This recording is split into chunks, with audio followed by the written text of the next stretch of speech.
Good evening. I'm going to call this meeting to order. Dr. Foley, roll call, please. President Kaler, members of the board, please let the record show that 4 members are present. Thank you so much. Right now, we're going to have a moment of silence followed by the Pledge of Allegiance.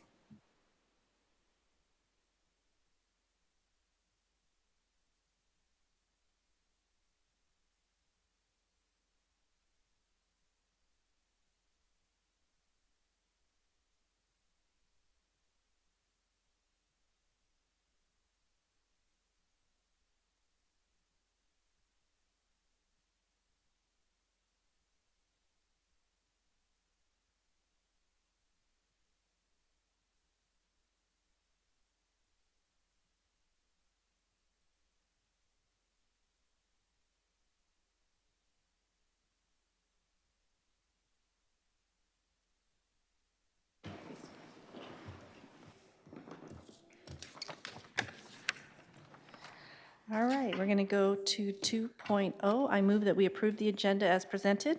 Second. Any questions or concerns? All those in favor? Aye. Aye. Motion carries 4-0. Dr. Foley, Superintendent's report, please. President Kaler, members of the board, we begin tonight with our favorite part of the agenda, the celebration of our superstars. And we're going to start this evening with our Gateway Gators. So I have the joy of inviting Miss Katie Harris and Miss Andrea Zabo up to come on up.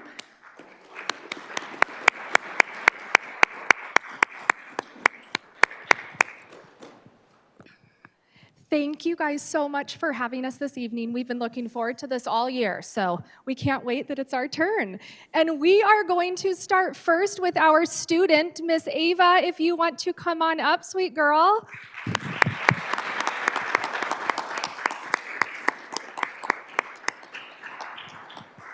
So Mrs. Harris gets the pleasure of reading something about you, and you have so many support in the audience. Your teacher even came because she is so proud of you and everything that you do.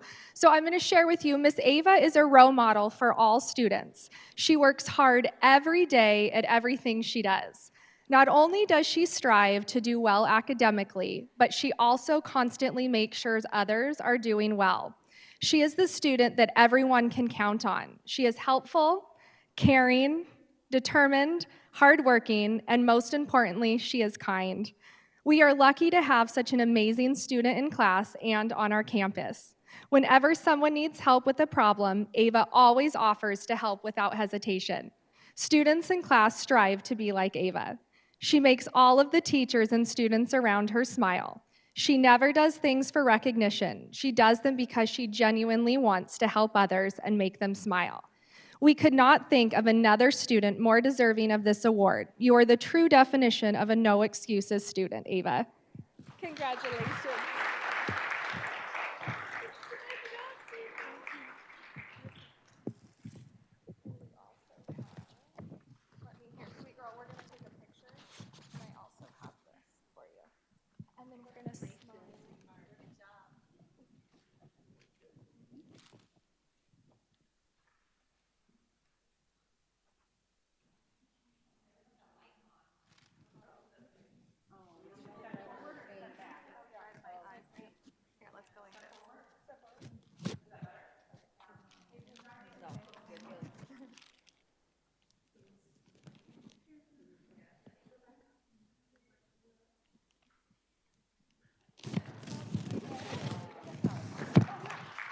Miss Ava, do you want to come back real quick?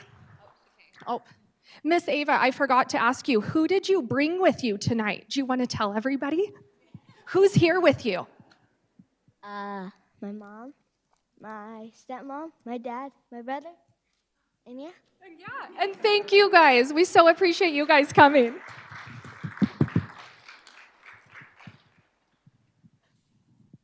All right, Mrs. Andrea Zabo is going to recognize the next person.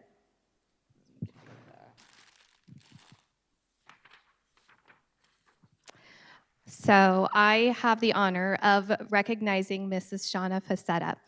Mrs. Facetta is one of the reasons Gateway Point is so special. Because of Shauna Facetta, Our school is amazing. She is known by Mrs. F to our community and is loved by all. This is because she takes time to get to know each of the students she serves. Mrs. F has built partnerships with members of our local community to help provide resources for our students in need. Because of this, they always have new backpacks, school supplies, shoes, and everything they need to start the year. Mrs. F fills food bags and sends them home with students every Friday. This year, she organized presidents for the holidays for more than 35 students on our campus. Mrs. F also works hard to support our teachers by teaching social emotional lessons, supporting students with challenging behaviors in the classroom. Every morning, Mrs. F is in the courtyard, greeting students, helping to make sure their day is set up for success. During lunches, she hosts social groups, provides peer mediation. Our campus shines bright because of her. We could not duplicate Mrs. F because she is unique, and we are proud to call her a Gator. We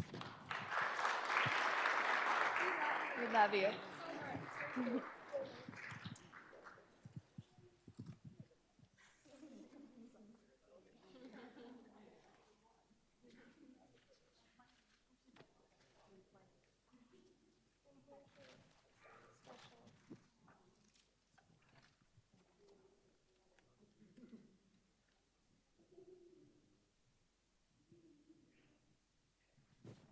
Would you like to say who joined you tonight?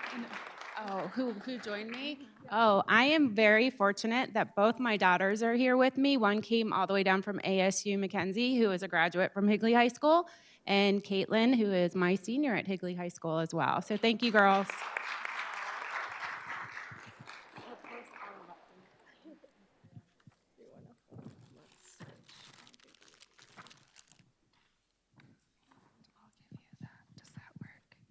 All right, next we have our teacher points of pride. So Miss Megan Rivera, come on down.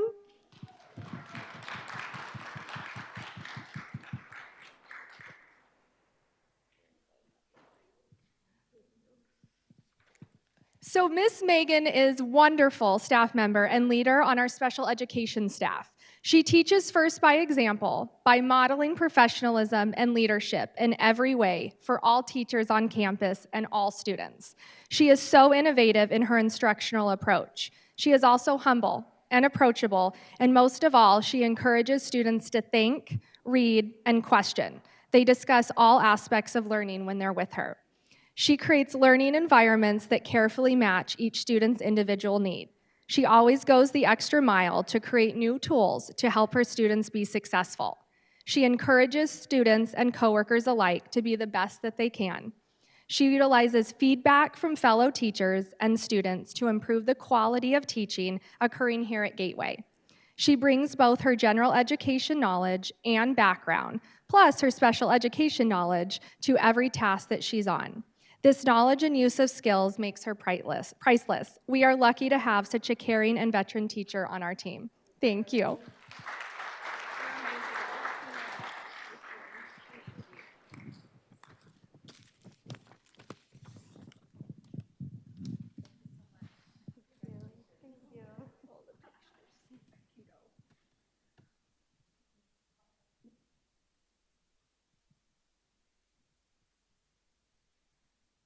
And then you get to say who you brought with you.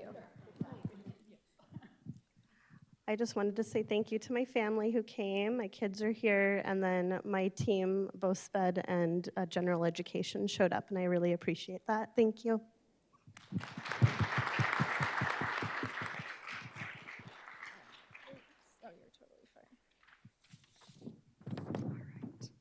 All right, and last but not least is our volunteer, which is a parent, and unfortunately she's not feeling well, so she couldn't come tonight, but I still would like to recognize her. So Miss Azita Martin is one of our first grade parents and a graduate student at ASU. Together with her fellow classmates, they decided to give back to Gateway and create a garden space to educate our youth about the importance of sustainable agriculture and healthy food consumption. Over the last several months, Azita has been writing grants and working with local organizations to make this vision come alive. On December 4th, over 40 community members came to show their support and build our new school garden. If you've not had the chance to see it, please come by and tour. We know we have a school garden club now going on Fridays to help our students feel empowered by providing them with the knowledge that when they go home, they can choose to eat healthy food or start gardens of their own. We wanted to tell her thank you for all that she's done for our community, and we're excited to see where this garden grows. So welcome, and thank you, Mrs. Ida, for... Thank you again, guys. We look forward to this every year, and thank you so much for our amazing Gators. We love you guys. Mr. John Dolan, I'm going to hand you the stage now, sir. Thank you. You're welcome. Well, Governing Board, Dr. Foley, Mrs. Richards, Mr. Lawson, I just want to thank you. This is a pretty neat experience for me because you gave me the opportunity to kind of open a new school, and now we get to recognize some of the people that are part of it. So thank you guys for that opportunity. I'm going to start with my students. So Nathan, why don't you come on up here, bud?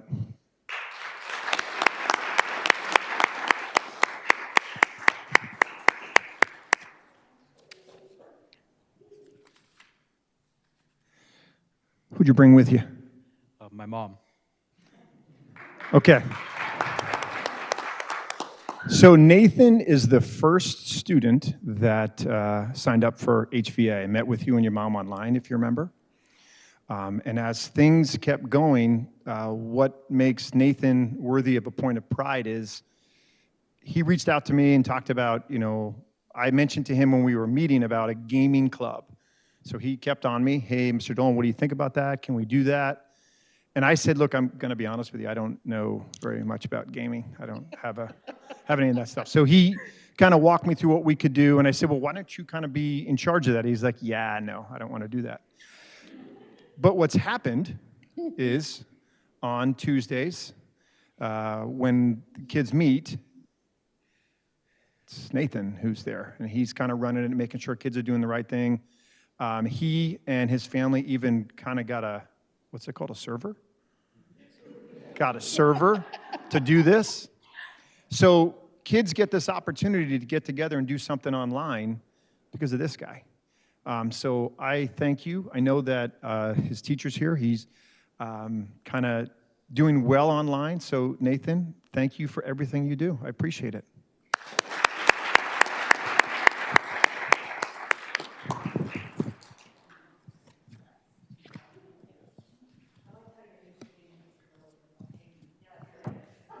I'm not very good at it. I'm not either. That's for you,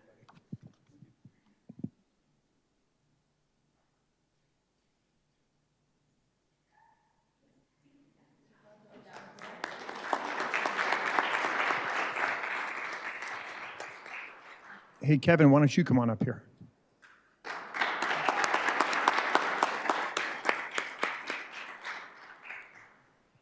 Who you got? Who'd you bring? So I bring my two sisters and my mom and dad. Okay. Thank you guys for coming.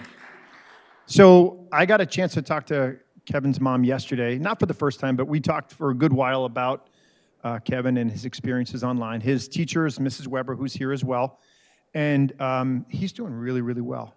But he's up here for a couple of reasons, so let me get my notes.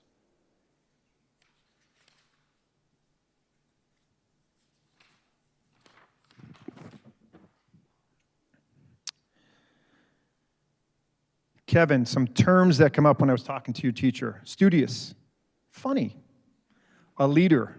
Kevin started a Spanish club online. He runs the club, and he even created presentations for his fellow classmates. So he's teaching his fellow classmates Spanish, but it's also an opportunity for them to get together and do some things. So that's probably the biggest reason. But the other reason is, I mean, you can see how he kind of up here, just his attitude and just the way he approaches things. Whenever I talked to Mrs. Weber, she talked about how wonderful you are in class. So I appreciate it, and congratulations, buddy. There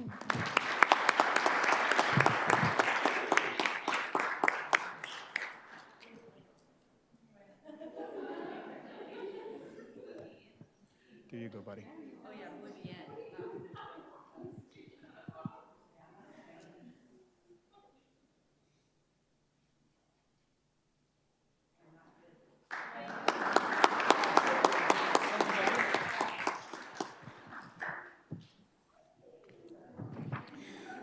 So the online school we have has two types of classrooms. There's the K-6 model, which the teachers are in person with me, and the students meet them live. And then there's the 7-12 model, where the kids are asynchronous, and they can meet their teacher by setting up meets, et cetera. So I have a teacher from each, and I'm going to share. Karen Files, why don't you come up here first?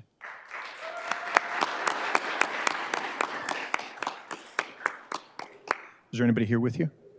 My silent partner at home is managing my 4 children. So Karen is teaching 12th grade English. And so when I thought about this, why I chose Karen is just because of how much she cares. It's very difficult, I think, to be an online teacher and connect with your kids. She's done that, though.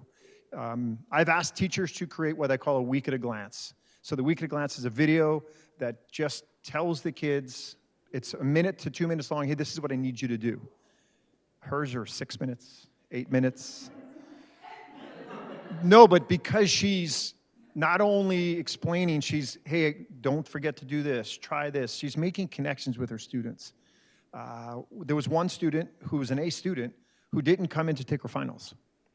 And she reached out to me and said, hey, I've tried, I've done this. Just a person who overall cares about kids, I thought absolutely deserves to be up here in a point of pride. So Karen, thank you so much for caring so much.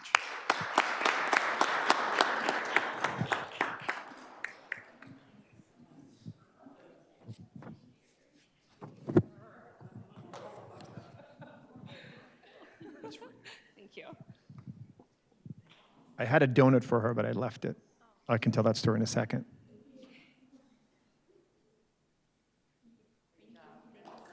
On her page is this dancing donuts, and I talked to Angie, and apparently she really likes donuts, so I'll have to mail it to you or something.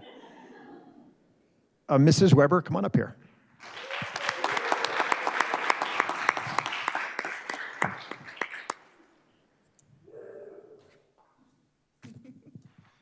Okay, I don't have to look up my notes yet, but in starting this venture, I was given the chance to interview teachers for K-6. Now, you got to understand, I've 30 years of education, I've never stepped inside of a K-6 classroom except with my daughter when it came to parent-teacher conferences. And so I had to defer to Dr. Borzich when it came to, hey, what kind of questions, what are we looking for, et cetera. And I went through the resumes, just kind of that's what I do beforehand anyway, and I found Sarah's because she had Florida Virtual Experience, which is the curriculum we use.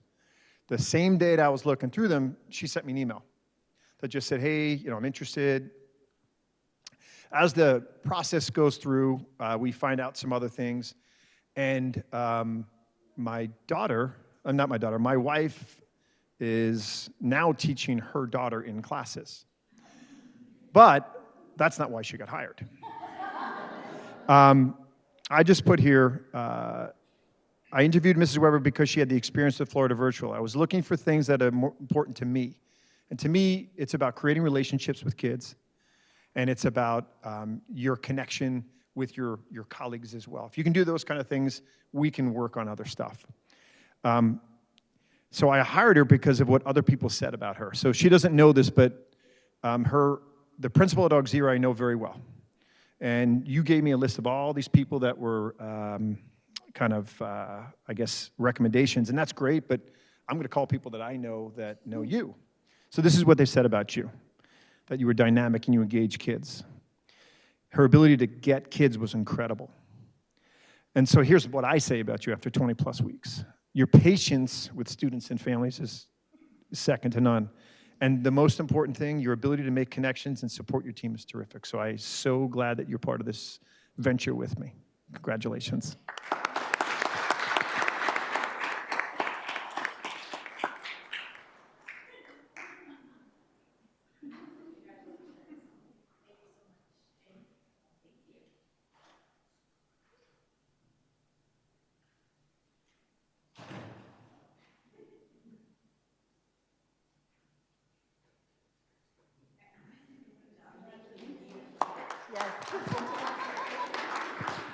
good.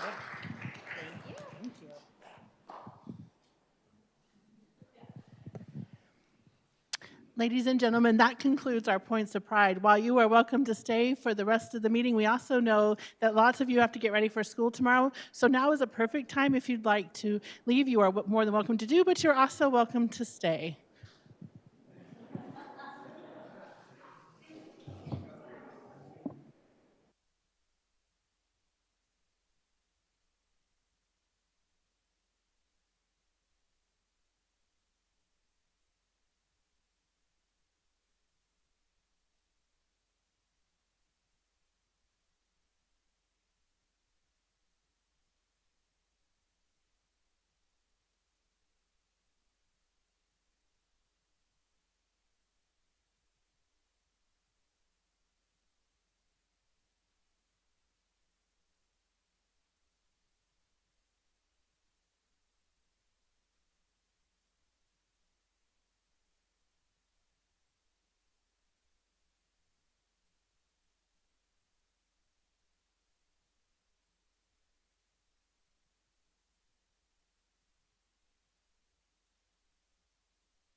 President Kaler, members of the board, I will continue with the superintendent's report.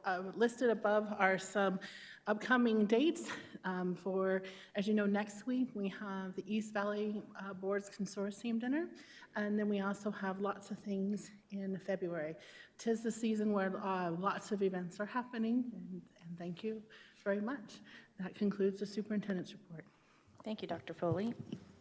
We're going to move on to board comments. Does anybody have any comments? Mrs. Wilson. President Kaler, Monday night I was able to visit Higley High School for their freshman night, and they just did a fantastic job. Their cafeteria was full. Also tonight is Williamsville night, so if any parents are watching this, remember you probably need to get over there. I would have loved to be there, but I'm sitting here instead. Cooley, they had the sixth graders come over and visit for 2 days, and I got to experience that, and their student council did a fantastic job just making those sixth graders understand the campus, see everything. They did tours, they did a pep assembly, they were fantastic. I also got to visit a couple schools on the 100th day of school that we have passed now, and I just want to congratulate all of our educators on making that milestone, because that's a big one for us, and to be able to celebrate that, especially in a triumphant year as this one, I'm going to celebrate that win that we have. And also, we got to see the spelling bee. A few of us were actually able to visit the spelling bee as well. Yes, thank you, Mrs. Wilson. The spelling bee was quite amazing, watching those kids think every word out. But also, I love the pictures of the 100th day of school, because these little ones dress like old people, and they do it so well. They're so cute. Any other comments? Mrs. Anderson. I just wanted to make a comment how interesting it was to see the online school come in among, we have a new school online and amidst a really downtime with the pandemic, to see new paths being made, an online Spanish club. Like, that's awesome. And to open up those avenues for communication from learning from students. I just wanted to comment how great that was to hear about that. Thank you. Nothing? Okay. No, it's okay. We're going to move on to request to speak. So I'm going to read this first. We value input from our constituents. The time has been set aside for anyone from the audience who wishes to address the board. Please remember, this is not an appropriate venue to evaluate, discuss, or criticize district personnel. Policy KEB provides a process for complaints about personnel. Speakers should be aware that false statements about individuals may result in civil liability. Members of the board may not discuss items that are not specifically identified on the agenda. Therefore, pursuant to ARS 38-431.01H, action taken as a result of public comment will be limited to directing staff to study the matter, responding to any criticism, or scheduling the matter for further consideration and decision at a later date. Please limit your remarks to just 3 minutes. And first, we're going to start with, I have Marty Bender.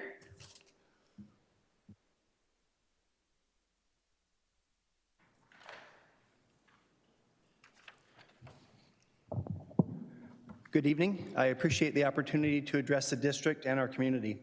My name is Marty Bender. I'm a 19-year resident and a parent of a Higley High graduate. I want to talk a little bit about the bond proposal tonight, and I want to make sure that the district knows that they need to be very judicious when it comes to evaluating bonds and putting them out there to borrow money, as it obligates the community to future payments, sometimes very large payments. I'm happy to see that the district is making progress this year when it comes to community involvement in the bond program. It gives us assurance that you're interested in our input and looking to seek what we have to say when it comes to the decisions you make regarding our financial future, so thank you. Last year, my research into the $95 million bond proposal and Freedom of Information Act requests with the district showed that the only community involvement really was through a political action committee. This year's approach is much better, and again, I appreciate that. The district needs to also make progress with regards to messaging transparency. You cite the demographic survey a lot, and in the survey, it talks about you're going to need more space and more classroom. But you don't talk about things that the survey also talks about, like declining birth rates and a shrinking percentage of eligible students in the district that actually attend district schools. You tell us that the bond will only increase our tax rates a small amount. I think it was 14 cents 1 year. But what you don't tell us is that it's going to increase or extend, our repayment period for 8 years through 2043.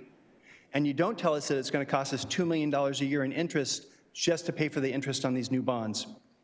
The last bond plan was heavily flawed, and that's why I was a vocal opponent in both social media and local media trying to get the word out to vote no. I felt that the plan had too much undefined spending, increased our debt by 117% during a pandemic, and was asking us to borrow to pay off a lease that has a relatively small cost in proportion to our overall budget, and that I felt that was questionable. Our current capital needs could have been largely addressed back in 2019. Instead of asking for a capital override then to provide extra money to this budget, you chose to prioritize the M&O budget. Now, we have a giant overage in the M&O budget, and we are told the roofs on schools are going to start leaking because we have no money in the capital budget. If the district is to again propose a bond, I'd like to see it borrow just enough to take care of the safety and technology improvements that you asked for and improve and extend the classroom availability for the next few years.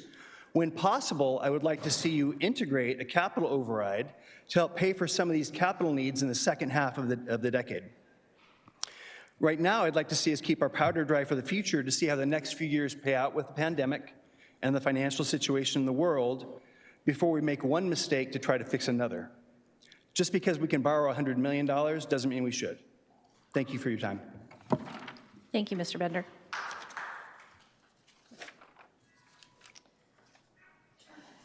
Next, I have Michael Simcox. Hope I said that correctly.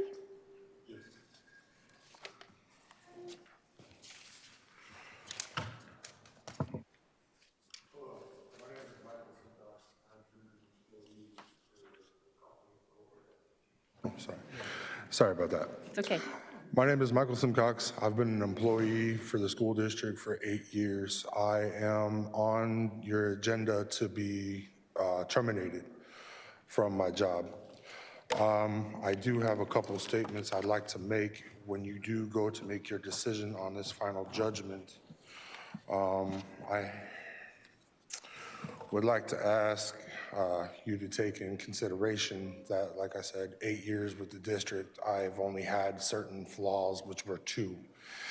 And right now, everything is being jeopardized due to a fact that I was injured on the job. They said in the report to you guys that I consistently ask for help, which is not correct. I do ask for help when time is litigated to other tasks that are at not my hand that need to be fixed or need to be taken care of promptly. Along with the absences that are going to be on there as well, 15 of those were due to COVID. I was really sick and I was not able to fix that. Also other issues with that with the 5 tardinesses that I have were out of my control due to car accidents as well, blocking the road, not being able to get to my job on time, which I take at full consideration that I love my job. I do my job to the best of my ability. And then also, I would like it to be known that I was not shown any video of what they're discriminating on here that states that there is no proof of my injury to my left shoulder. I have documentations from doctors. I have a CD that I'm getting printed off Friday, and I'm seeing an ortho surgeon Friday for my shoulder. They're saying that there is no injury in a video. I have not seen this video, so I don't know if they're doctors and they can make a statement off that. But in my final statement, like I said, I've been with the district for 8 years. I've never had a complaint from any other principal, any other issues with anybody else. I do my job to the best of my ability. I do what I can. I try to help the community. I try to help people, the students. I even help teachers. I even help other employees who need help. So if you can take that in consideration, I would really appreciate it. And thank you, board, and anybody else. I appreciate it. Thank you for your time.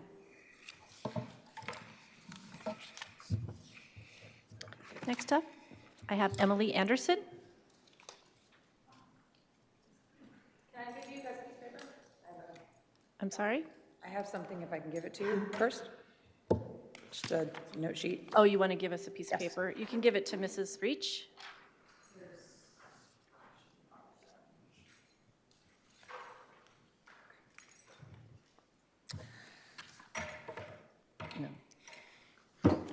I had a speech with me, but it got left on the table, so I'm going to wing it.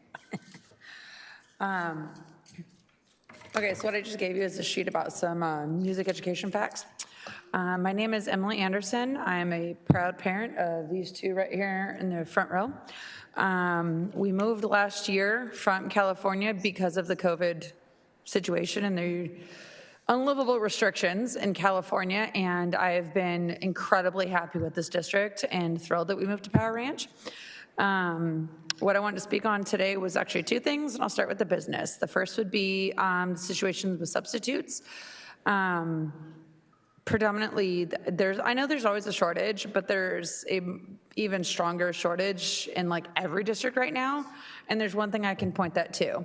I went to Taco Bell recently, and this is $15 an hour starting pay. Subs don't make that. I have $53,000 in loan debt to Cal State Long Beach, and I'm gonna work a job that's not even $15 an hour. That's kind of insulting. I would love nothing more, and I've been highly debating on applying to sub again because I was doing that for 4 years previously in Huntington Beach in California, where they did in the a few years ago, bump up pay to $150 a day. But do I want somebody making like not even $100 take home? In fact, Chandler was recently barely $100 before taxes, teaching my kids? Not really. That's not quality, in my opinion. You're not going to get someone that's, which I've ran into people in the past, subbing just because they can do it with a degree and little else. So that's kind of my stick on that. But on the positive side, I wanted to come and reach out to you and speak on music education. Recently, last week, there was the band bash with all the junior highs and the high school, which I have my daughter ready to play her flute if you would so inclined to listen. And I just wanted to come and speak on behalf of the incredible benefits of music ed, which is what I just gave you, from the connections to the left brain, right brain, cognitive benefits, discipline rates go down, the graduation rates go sky high to like 90.2% from schools that have graduation rates. There were programs in first grade with first graders that showed increase in comprehension and reading. I mean, the list, as you can see, goes on and on. I have another one here, in fact, whatever, I'm running out of time. But anyways, yeah, so Mr. Waros is who my daughter has the benefit of having, and we'll be going to Sossaman, where she will have Mrs. Waros. And if you missed the band bash, you sorely missed out. I do have a video on it, and it was pretty phenomenal. My daughter, this is her first year in band, and though as many times as I harp on her about practicing, She has come, I am beyond blown away at how much she has learned. And so I just wanted to come and speak at you because I know music and arts is the first thing ever cut. And I implore you to please think about that before any cuts are ever made in the future. And if you'd like to hear her play a bit, she is prepared to do so. Thank you so much and have a great night. Thank you. I'm sorry we have to get on to our next speaker, but thank you so much. And I know. She's not sad. Thank you. Our next, yes, thank you. Our next speaker is John Mason.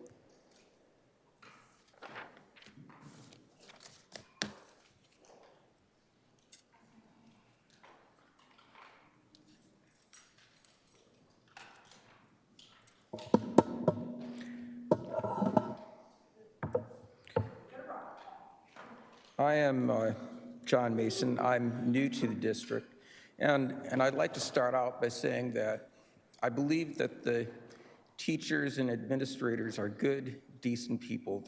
They're pillars of society, and nevertheless, good, decent people make mistakes, and that is what I would like to address here today. And I don't want to point out any particular individual, but I do think that there is a problem overall that should be considered. There is a problem of teacher-facilitated academic dishonesty. It is so common in the Valley that even teachers at another district have complained to me. Many students in the Valley seem to think that it is normal. I sent an email to the administration detailing concerns about suspicious activities at the district. They responded to my concerns with many statements that were not true.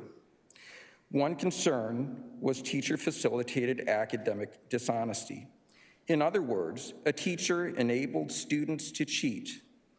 If the district truly investigated the teaching, then they would know what happened. It was obvious. Rather than properly investigate what happened, the district responded as follows, and I quote, "At no time are students allowed to encourage or assisted in cheating on any exam," unquote. This statement by the district is not even remotely plausible. Now, sadly, I must say the next thing. How can Higley believe that they are better than any other district in the Valley, given their embarrassing history of fraud? We've all watched the news. We know what's happened in the past. Is it a coincidence that I was stonewalled when I investigated suspicious activity at Higley? I don't think so. Now, the next part pains me even more, because we do know that teachers do not make enough money. We do know that students do not have enough resources. And we do know that it's very unfortunate to see how teachers are overloaded with bureaucratic requirements, and administrators are always trying to follow the law, and they're doing their best they can even when there's inconsistencies. But I personally will not support any bond override until the district administration behaves more transparently. Thank you very much for your time. Thank you, Mr. Mason.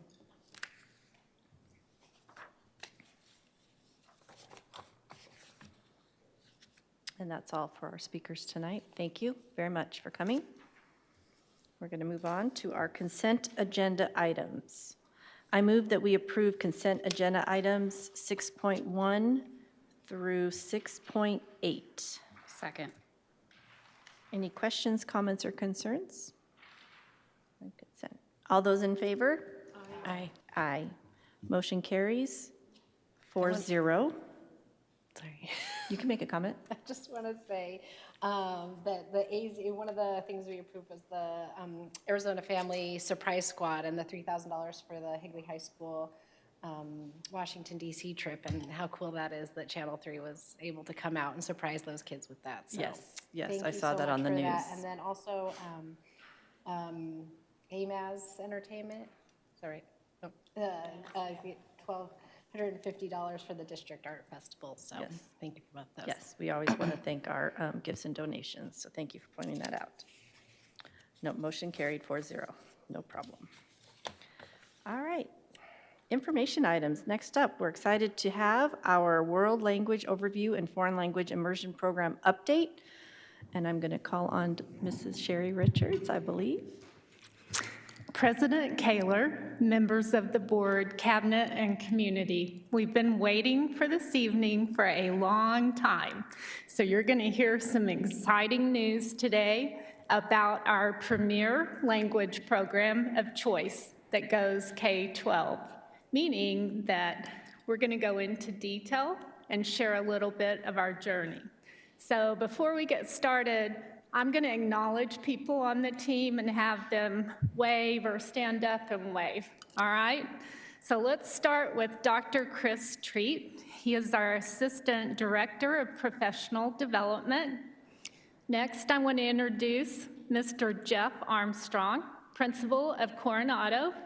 You've got to stand. Nobody can see you. I'll stand. All right. We also have Assistant Principal, Mr. Brian Griggs from Coronado. We also have Mr. Ray Mercado, Principal at Santan, and his Assistant Principal at Santan, Lindsay Reeves. And I really want to give them a big hand for all of their work.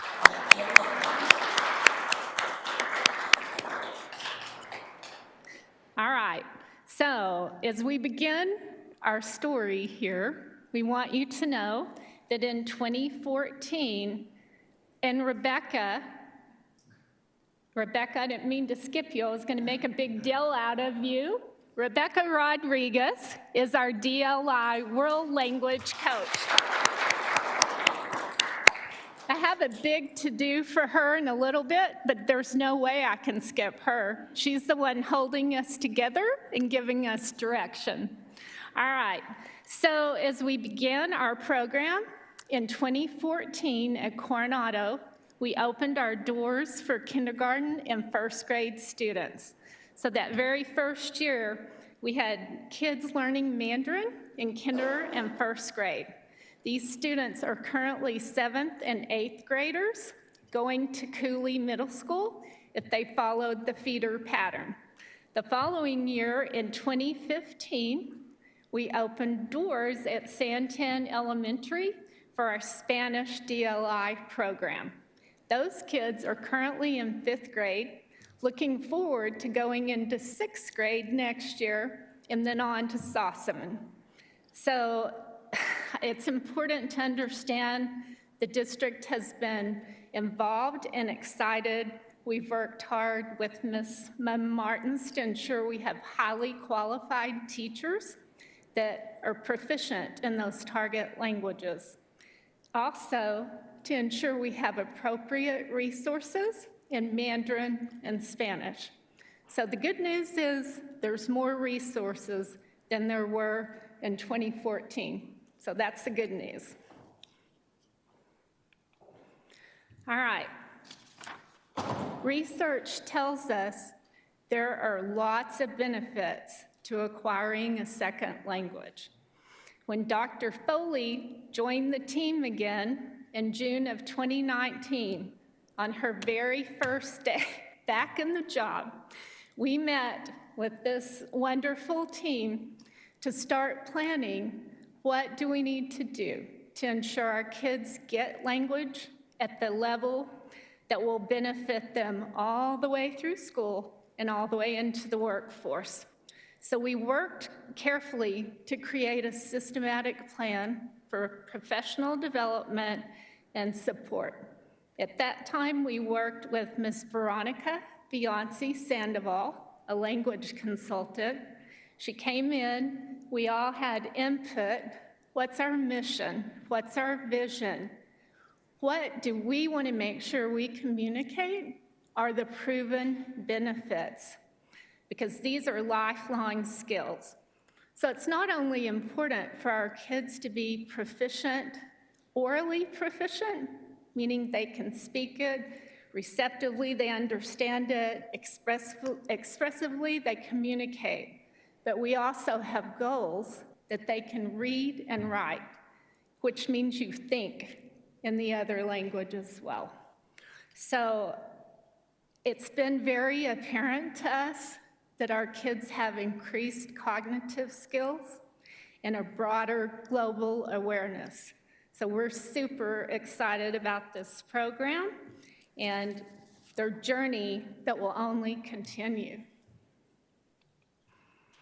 All right, when we work together, we know that a vision and a mission statement define the purpose and unite us. It keeps us focused on our goals and moving in the same direction.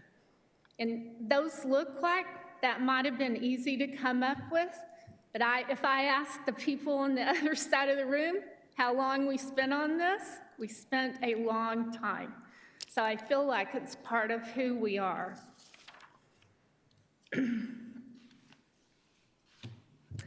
So on this slide, you're going to see the top of the slide talks about pre-K and elementary. This is our DLI, Dual Language Immersion programs. And the bottom half of the slide deals with secondary world language courses. So our Dual Language Immersion program is a 50-50 model. That means 50% of the day is in the target language of Spanish or Mandarin, and the other 50% of the day is in English. So that's important for our kids to be immersed in the language and not going back and forth in between English and their target language. Once they get to middle school and high school, it looks more traditional. Their language course is a course during their day. So you can tell we start with kids when they're really young, because research tells you the best time to learn a language is when you're in preschool or even before. So these kids at Cooley have the opportunity to start in our Mandarin program. And if you haven't been there to see that, you need to go see it. Last year, Dr. Foley and I went to visit, and they sang to us in Mandarin, and it was probably one of the best experiences I've had, because they learn it, they don't struggle, they just get it. Also, at Sossaman Early Childhood Center, they're learning Spanish, and those classes fill up quickly. It's sometimes hard to get in. These programs feed into our elementary schools. Mandarin goes into Coronado, K-6, and Spanish feeds into Santan. Right now it's K-5. Next year they're adding 6th grade. All right.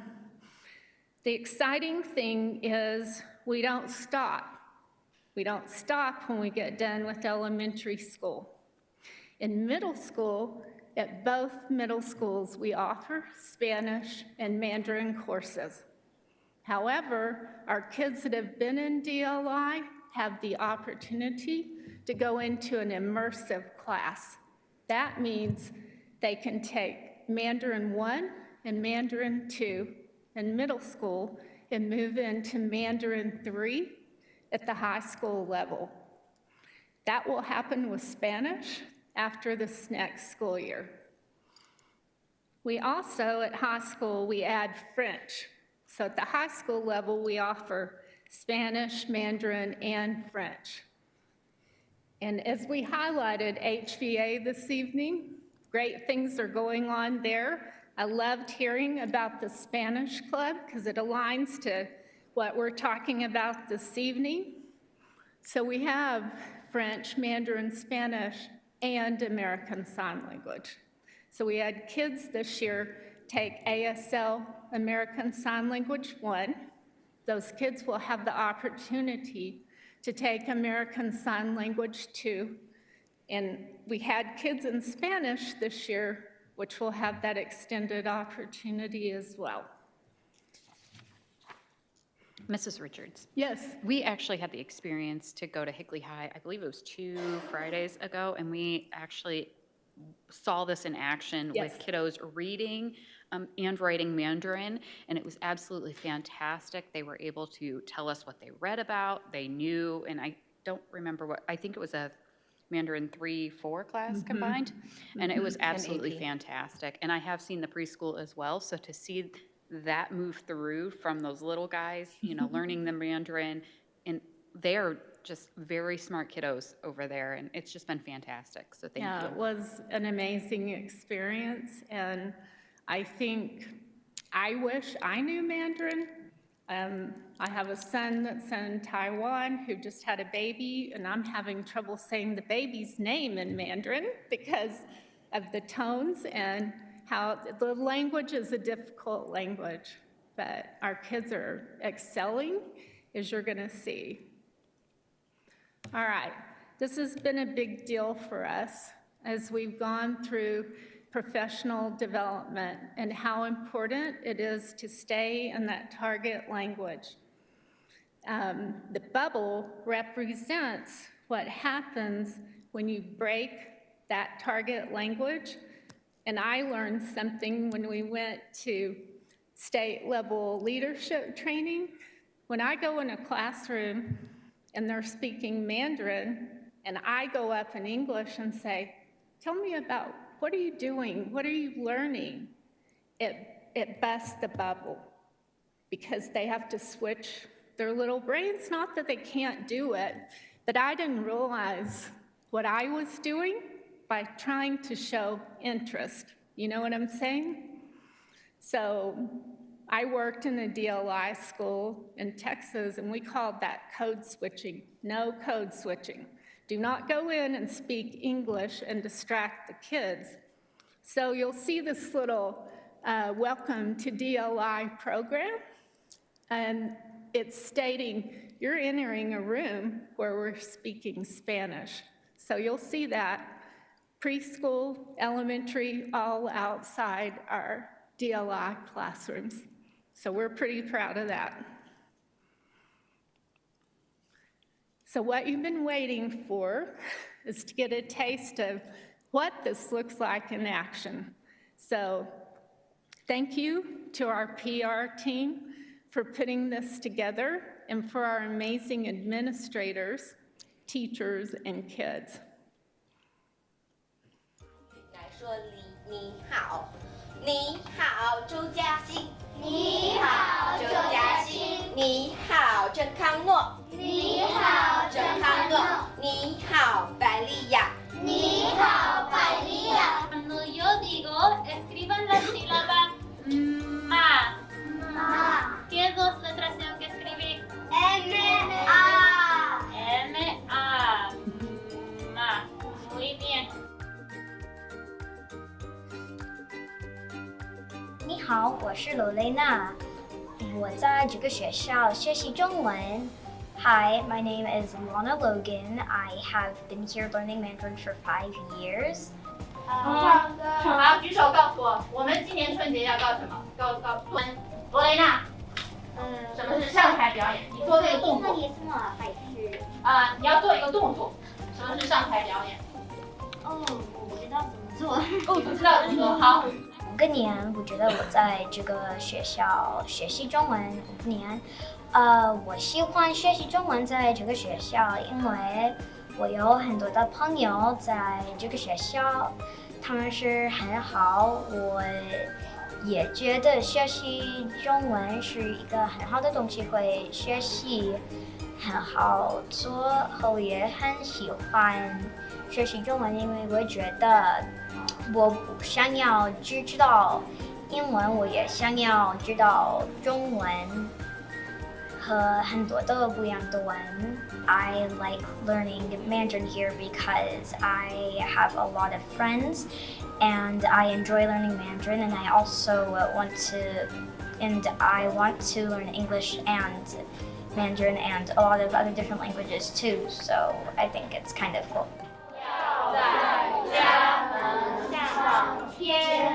我是跳了这个是跳。哦，对，很好，谢谢。好，你坐下。19好朋友28手拉手。 Mi nombre es Jackson Winley. Yo estoy en el programa de español para 6 años. My name is Jackson Winley. I've been in the Spanish program for 6 years. Por eso es el predicado. Perfecto. Número 5. Me encanta jugar con la muñeca. Muy bien. Identifica el sujeto primero, Emma. Mariela me encanta. Solamente el sujeto. Acuérdate que es de la persona que estamos hablando. ¿De quién estamos hablando? Mariela. Mariela. Entonces solamente Mariela va a ser el sujeto. Me gusta el programa de español porque puede ir a diferentes países y también puede hablar un diferente idioma. I like the Spanish program because I can speak a different language, and when I go to countries that speak Spanish, I can communicate with them easier.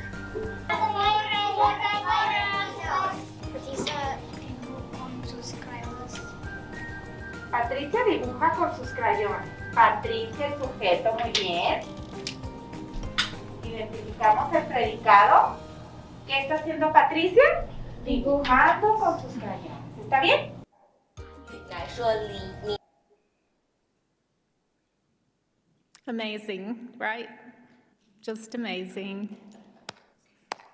So now I am going to highlight the star, Miss Rebecca Rodriguez. She was your Higley 2021 Teacher of the Year. It was rather difficult to convince Principal Tannenbaum that we needed her and she was going to impact so many children and so many teachers, and he was gracious and he let us steal her, but there is no way I could sum up everything she's done in just a little over 1 semester. It's been truly life-changing for us, for somebody to support us. She's got websites up, she's doing professional development, she's out there supporting teachers in ways that we have dreamed of. So I am going to clap for you and highlight you.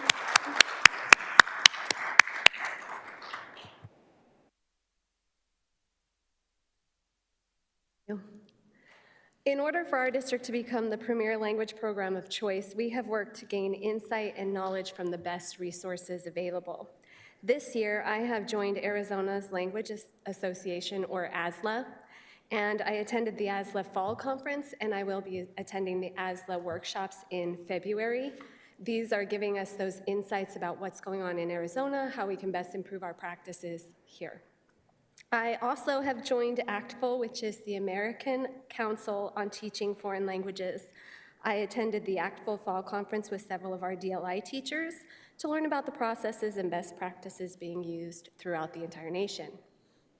I have attended the monthly World Language District meetings for all language district leaders. In these meetings, we discuss what is going on with the language learning, and we work together to mitigate problems and make changes and inform one another of what's going on in our state with the language programs. This March, I will be attending the Dual Language International Convention. At this convention, I will have the opportunity to visit the dual language classrooms in Utah, where DLI is at the forefront of innovation. I will learn from the global DLI leaders about what works in DLI and how we can continue to improve our amazing program. We've also had the incredible opportunity to work with Maria Cristina Ladas. She is a key expert in the DLI world in Arizona. She has been on the ACTFL board and is currently the ASLA board president. She works with our district as a consultant. We've worked with her in 2 capacities. We worked with her as the DLI leadership by going to their DLI Leadership Academy for days 1 and 2. This was a workshop where our district leadership learned how to best structure and organize our program. We spent time working on our proficiency targets, fidelity assurances, and how to best support our teachers and our students. Through this workshop, we've been able to partner with other districts and throughout the state and to develop our language program in alignment with what other districts are doing. Ms. Ladas has also come to Coronado and Santan to provide professional development to all of our DLI teachers. She demonstrates and models contemporary best practices while working with our teachers to bridge our target language and English teacher teams, how to successfully teach in the target language, and what we need to do to focus on proficiency. Language proficiency is defined as the independent use of language.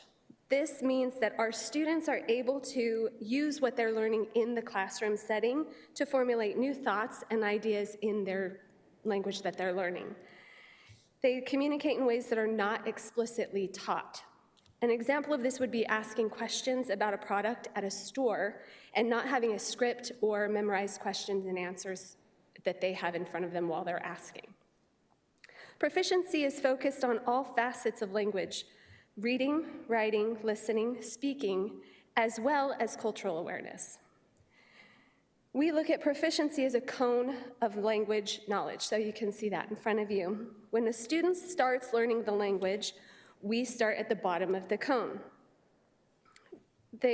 Whether they learn at birth, kindergarten, or middle school, they start at that novice level. It's shown in blue.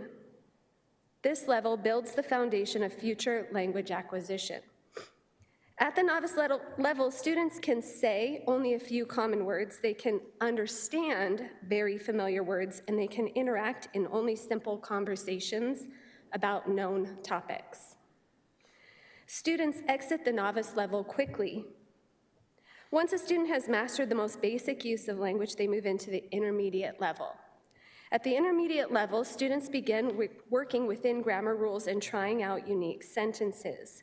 Students at the intermediate level can understand basic streams of sentences and communicate about known topics. They're progressing in reading and writing and speaking in their target language.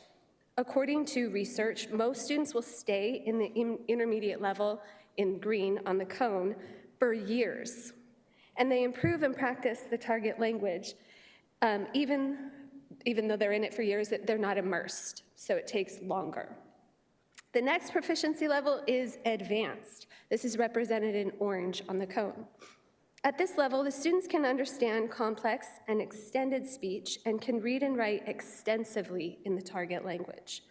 Our AP students are beginning to demonstrate the advanced level as they prepare for college level proficiency. The superior and distinguished levels of proficiency would be the university course level, meaning they can report, synthesize, and understand the target language perfectly. They are able to understand and work within the target language with ease. The focus on proficiency is primarily because the mission of our language program is to teach students to become bilingual, biliterate, and globally aware in another language. So in order for us to meet that ability, we have to focus on getting them from one level to the next. Also, the ACTFL standards have been adopted by Arizona as our state standards. So these standards are based on proficiency skills and levels within language acquisition, and for us to be able to meet the state standards for language, proficiency has to be our focus. The Arizona State World Language Standards are modeled after ACTFL standards created to focus on language literacy, real-world applications, and 21st century skills. Supporting this focus are the 5 C's: communication, cultures, communities, comparisons, and connections. Within these 5 areas are 11 content standards that describe the knowledge and skills that our language students should acquire. We have attached a video to this slide that further explains the standards. This is a video that we use to inform our parents about the ACTFL standards and how they are used to help their child reach proficiency in their target language. This is also available on the website if you click on the Language Proficiency tab. It is important to note that the standards are listed as proficiency markers, and each district can set their proficiency targets for each language and level provided. This enables us to accurately set goals and targets for all our language students, no matter at what age they enter our program. This also allows us to monitor our students' progress in the language and to direct our practices to best meet our students' needs. Now, we have the opportunity to hear from the principals of our elementary dual language immersion programs. From Coronado's Mandarin DLI, we have Principal Jeff Armstrong, and from Santan's Spanish DLI, we have Principal Ray Mercado. Oh boy. Oh boy. All right. Thank you. I'm going to talk a little bit about the proficiency targets that you see up on the board. As you can see, we set proficiency targets, and this is just recent. This all started roughly when Dr. Foley came on board, and we had started a lot of work, and I'll never forget that first meeting. The 5 of us are sitting in a room, and here comes Dr. Foley, and she goes, "You guys ready to get to work?" We're like, "Yep," and it was work. But the proficiency targets that you're seeing, please note that these weren't just set based on how we feel. These are guidance by other districts that we looked at throughout the state. We looked at Utah's proficiency targets. We consulted with other consultants, with Ms. Lattice and from Mesa Public. We took a lot of time to go ahead and dive into where do we want our students. As you heard from Rebecca, please know that the proficiency targets can be adjusted according to the needs of our students. So just because we have it this year set at, if you look at 4th grade, in Spanish it's a 4, Mandarin it's a 3, which means it represents an intermediate, low, and novice high. Please know that those are adjustable. And also take a look, and if you have that question, you're looking and you'll see that Spanish and Mandarin have 2 various proficiency targets. Please understand that that's due to the difficulty of the language. Put it in perspective. Students at Coronado Elementary in our DLI program are learning a language in which a professor in China who was born and raised understands 200,000 characters. That's someone who is speaking fluently every day. That is distinguished if you go back to the cone, that's a distinguished component. We're asking our students to leave us in 6th grade at an intermediate low, while Santan is going to be asking them to leave at an intermediate mid. And I also want to reiterate, each individual student's cone is their own individual cone. If you think back to where they're at, everyone has to start somewhere, okay? And it's all through the hard work and through all of the efforts of the students and the teachers that are gonna get them to where they need to be. Just because a student leaves 3rd grade and may not be at the novice mid, it doesn't mean that they will never get beyond that. It's just gonna take a little bit of additional time. And that's where our rock star teachers come into play. As we move on, next slide, please. We're going to talk about proficiency, and I want to brag a little bit about proficiency and performance. I spoke at one of our family gatherings where we had families coming in and having a good old time learning about our program. So proficiency versus performance. Put it into perspective. Mr. Mercado and we say this to all of our families. It's okay if your kiddo doesn't perform on the spot. And what I mean by that is this. Performance is when students are able to go ahead and speak to someone using contextual evidence, context around them in school, be able to elaborate and discuss with their classmates. And the proficiency is what you saw in the video by 2 of our amazing students, but one of our amazing students at Coronado, not a jab against the Spanish program, but our student at Coronado, please hear me. That is true proficiency. This is how it went. I walked into her classroom and recorded her. I pulled her out of the classroom and I said, I want you to tell me your name, how long you've been in the program, and why do you like the program? Why do you want to learn language? She had no script. She had no frame of reference. She was cold called to go ahead and describe, and what you heard is that of someone who is definitely proficient in the partner language that she is learning, and it was absolutely amazing. So the concept that we use, proficiency versus performance, is this, is we tell every parent, when you're at home and you're there for Thanksgiving and you're excited that your child is learning Mandarin, and you say, Jeff, say something, and they freeze, that is perfectly okay. That's the performance piece where they're, oh my goodness, what do we do? The proficiency is when they say whatever they can and lay it out, make fun of mom and dad, whoever it is. You'll hear a little bit of reference later on in that, but that is true proficiency, is when they're able to articulate and speak in the target language without anything. And how we measure proficiency is I'll elaborate on, but Mr. Mercado wants to point something out in this slide. So the proficiency, just like any classroom, teachers do it masterfully in daily curriculum, daily interactions with students inside and outside the classroom.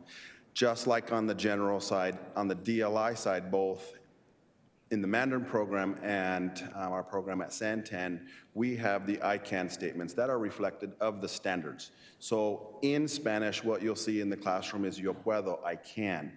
We want kids to be part of the journey of learning as well. So when kids come in, they know what the learning target is for the day. So for this classroom, yo puedo identificar una oración completa y incompleta. So I can, not all of us, I have the responsibility as the student, as the learner, to identify a complete and an incomplete sentence. So when I have four children and various grade levels, Mrs. Anderson, I think you have one of my kids. And so I apologize for them. So I can tell you that one of my frustrating things that I deal with at my household is I'll ask my kids, what did you learn for the day? Oh, nothing. You were at school for 8 hours. What do you mean, oh, nothing? So creating an opportunity in a learning environment that is simple for students, whether in kindergarten or 5th grade, they can recite an I can statement. And so that I can statement is tied to the academic standard that us as educators know, and we are trying to obviously get to a proficiency level there. So it starts, as a student comes into class, they can see this board that has the I can statement for these areas of learning. And so we measure that through exit tickets in the classroom. We measure that with interactions with the teacher, whether in a whole group setting or a small group setting. Kids at Santan, part of being a Leader in Me school, they have their WIGs, Wildly Important Goals, and so they have these written in their leadership binders, and so they're able to take the learning that's happening in class and then take it home to have these conversations so everyone's in the journey of learning together for language proficiency, as well as other assessments that are happening with the curriculum, common formative assessments that teachers are doing together as teams or as a program, and the STAMP assessment that we'll talk about as well. So we are consistently measuring proficiency in multiple ways, whether it's informal or formal, in the classroom, in both sides. Proficiency, it's ultimately where we want to go, and I just want to share a quick email I received from a community member. Kids don't go to my school, but I had 2 students that were at the Gilbert Regional Park, and this individual walked up and heard them speaking Mandarin. She speaks Mandarin, and she engaged in a conversation with my students and saw that they had Coronado shirts on. And she sent me an email saying how impressed she was with our students and being able to have a conversation out in public with an individual learning it. So when we talk about proficiency, that's proficiency. So we'll talk about how we measure it, and that is on the next slide. The STAMP assessment. As you see, the STAMP assessment, it stands for Standards-Based Measurement of Proficiency. And what this is a nationally recognized assessment that measures language proficiency overall, and it's aligned directly to the actual proficiency guidelines. And it's a computer adaptive assessment. So it assesses students on reading, speaking, listening, and writing, and it measures where they're at and goes ahead and provides them the opportunity to show what they know on that.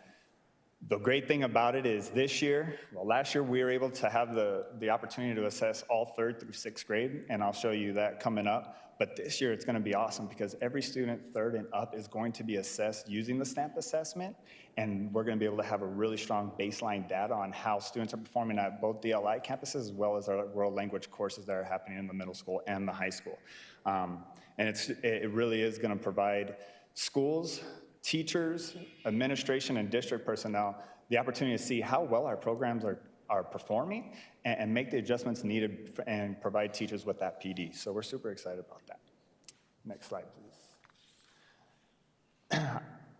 I think you all know that I have no problem bragging about my campus. And I'm gonna brag a little bit.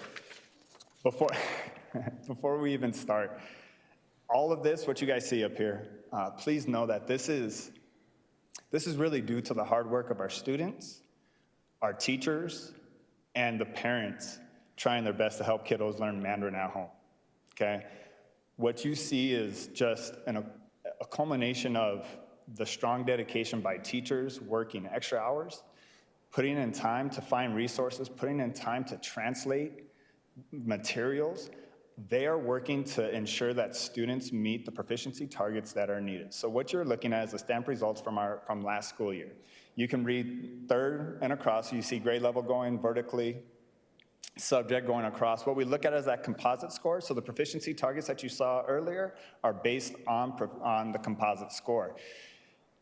And something I want to highlight in this is really pretty awesome. So my current sixth graders were fifth grade last year, and so if you take a look at that fifth grade line, which some people in the room have students in my sixth grade, but they're, like I said, fifth grade last year. When they were in third grade, when the last time they took the assessment, follow with me. If you look at the reading score, when they were in third grade, it was at a 1.2, and we're currently at a 2.25 in reading. Huge jumps. Writing was at a 2.7, and our students are at a 4.44. The listening component, they were at a 2.1 when they're in third grade, and I just want to highlight they're at a 4.07. And overall speaking, they're at a 3.04, and they're at a 4.57.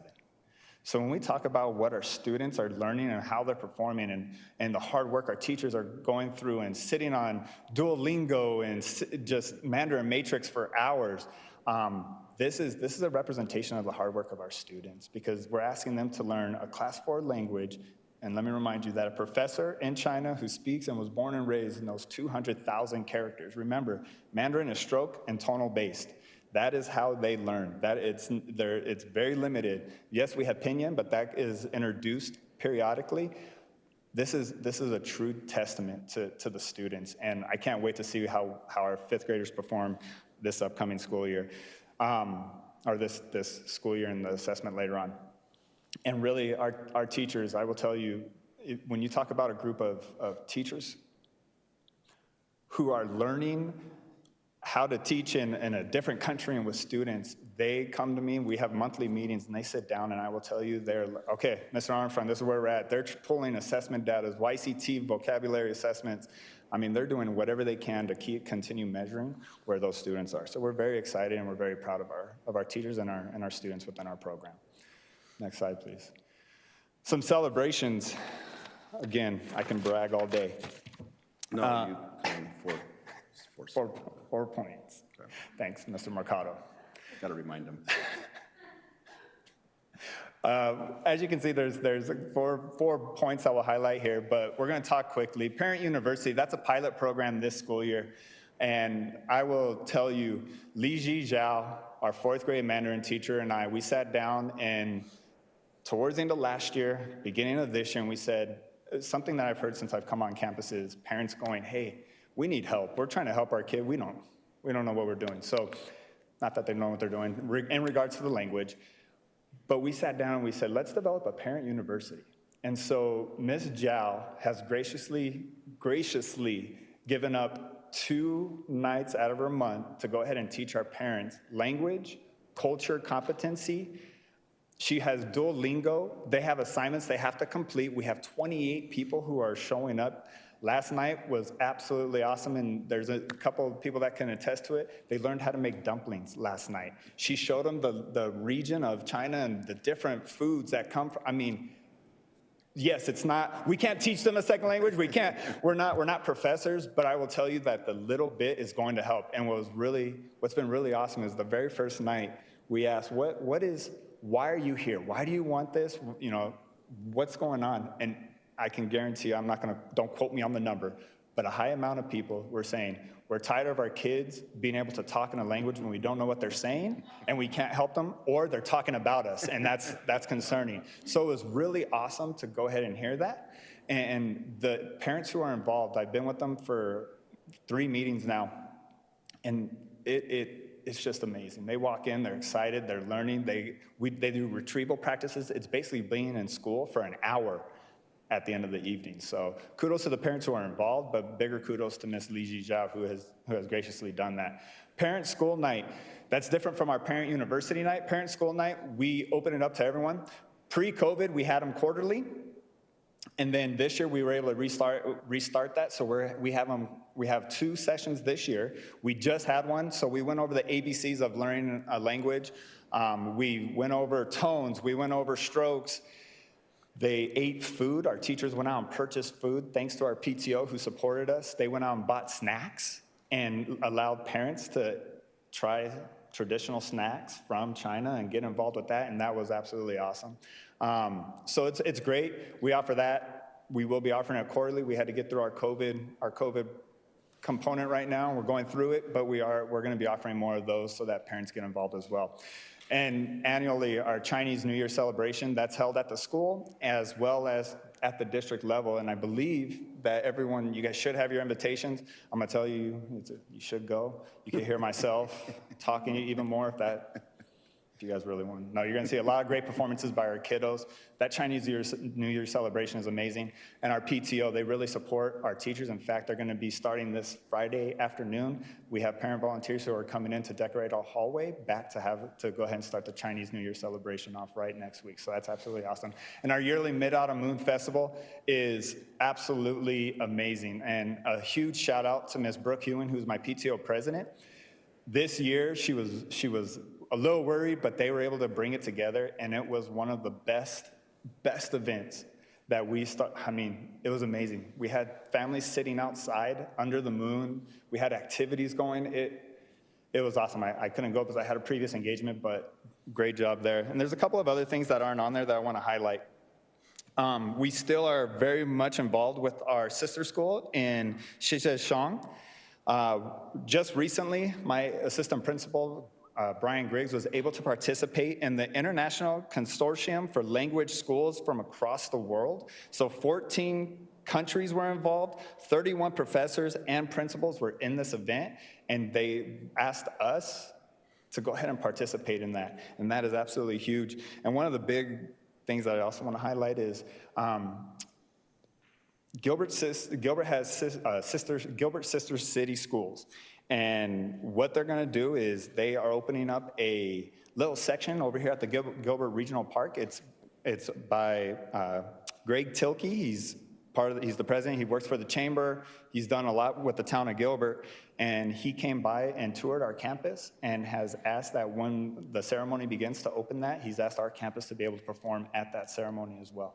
So it's been really awesome. And then there's so much I need to stop talking so that Mr. Mercado has some time. But just know that the hard work of everyone, the hard work of teachers, the hard work of students. You know, you guys mentioned something, Ms. Wilson, you mentioned something and you said it was amazing to see the high school students going at it. And I'm just gonna say, just wait a couple years. Because when our students go from Coronado to Cooley and they get to that high school, when they walk in, it's gonna be 8 times better. Just because of the foundation they already are gonna have and the amount of work that they've already put in, it's gonna be awesome. So just huge highlights and celebrations. I guess you can. Thank you for some time here to share. As you see, our program started after the Mandarin program, so we have one data point. These students are my current 5th grade students, so this was the cohort. What you see in both assessments is a national norm of STAMP assessment and the Apple assessment that's also out there.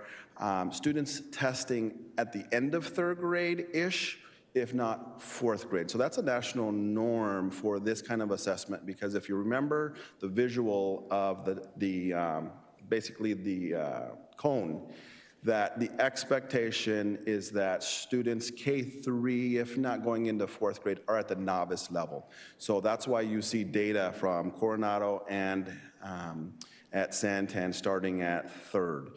Obviously, coming out of COVID, we decided not to test the kiddos at that point in 3rd, but we tested them in May for that original cohort of students.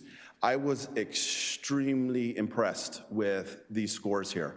I really expected that these students at the time in 4th grade in May, that they would be scoring at about a 3. The expectation with STAMP was at a 4, a level 4 for 4th grade. So I was really expecting 3s across the board. I would have been content with 3s. If not some 2s, 100% appropriate due to COVID and some loss of learning.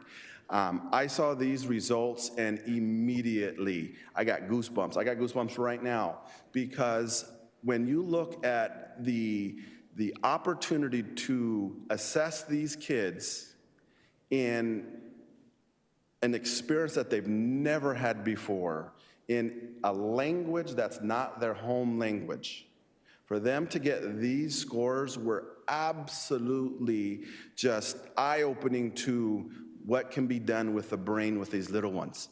And so I want to share with you, because the data right here doesn't dive deep. And I think that you all know, as educators and supporting education, we dive deep into data. So when you look at this cohort, there were 28 students that took the assessment. 3 of them scored a 3. Solid, perfect, I'm happy. 6 of them scored a 4, 10 scored a 5, and 9 scored a 6.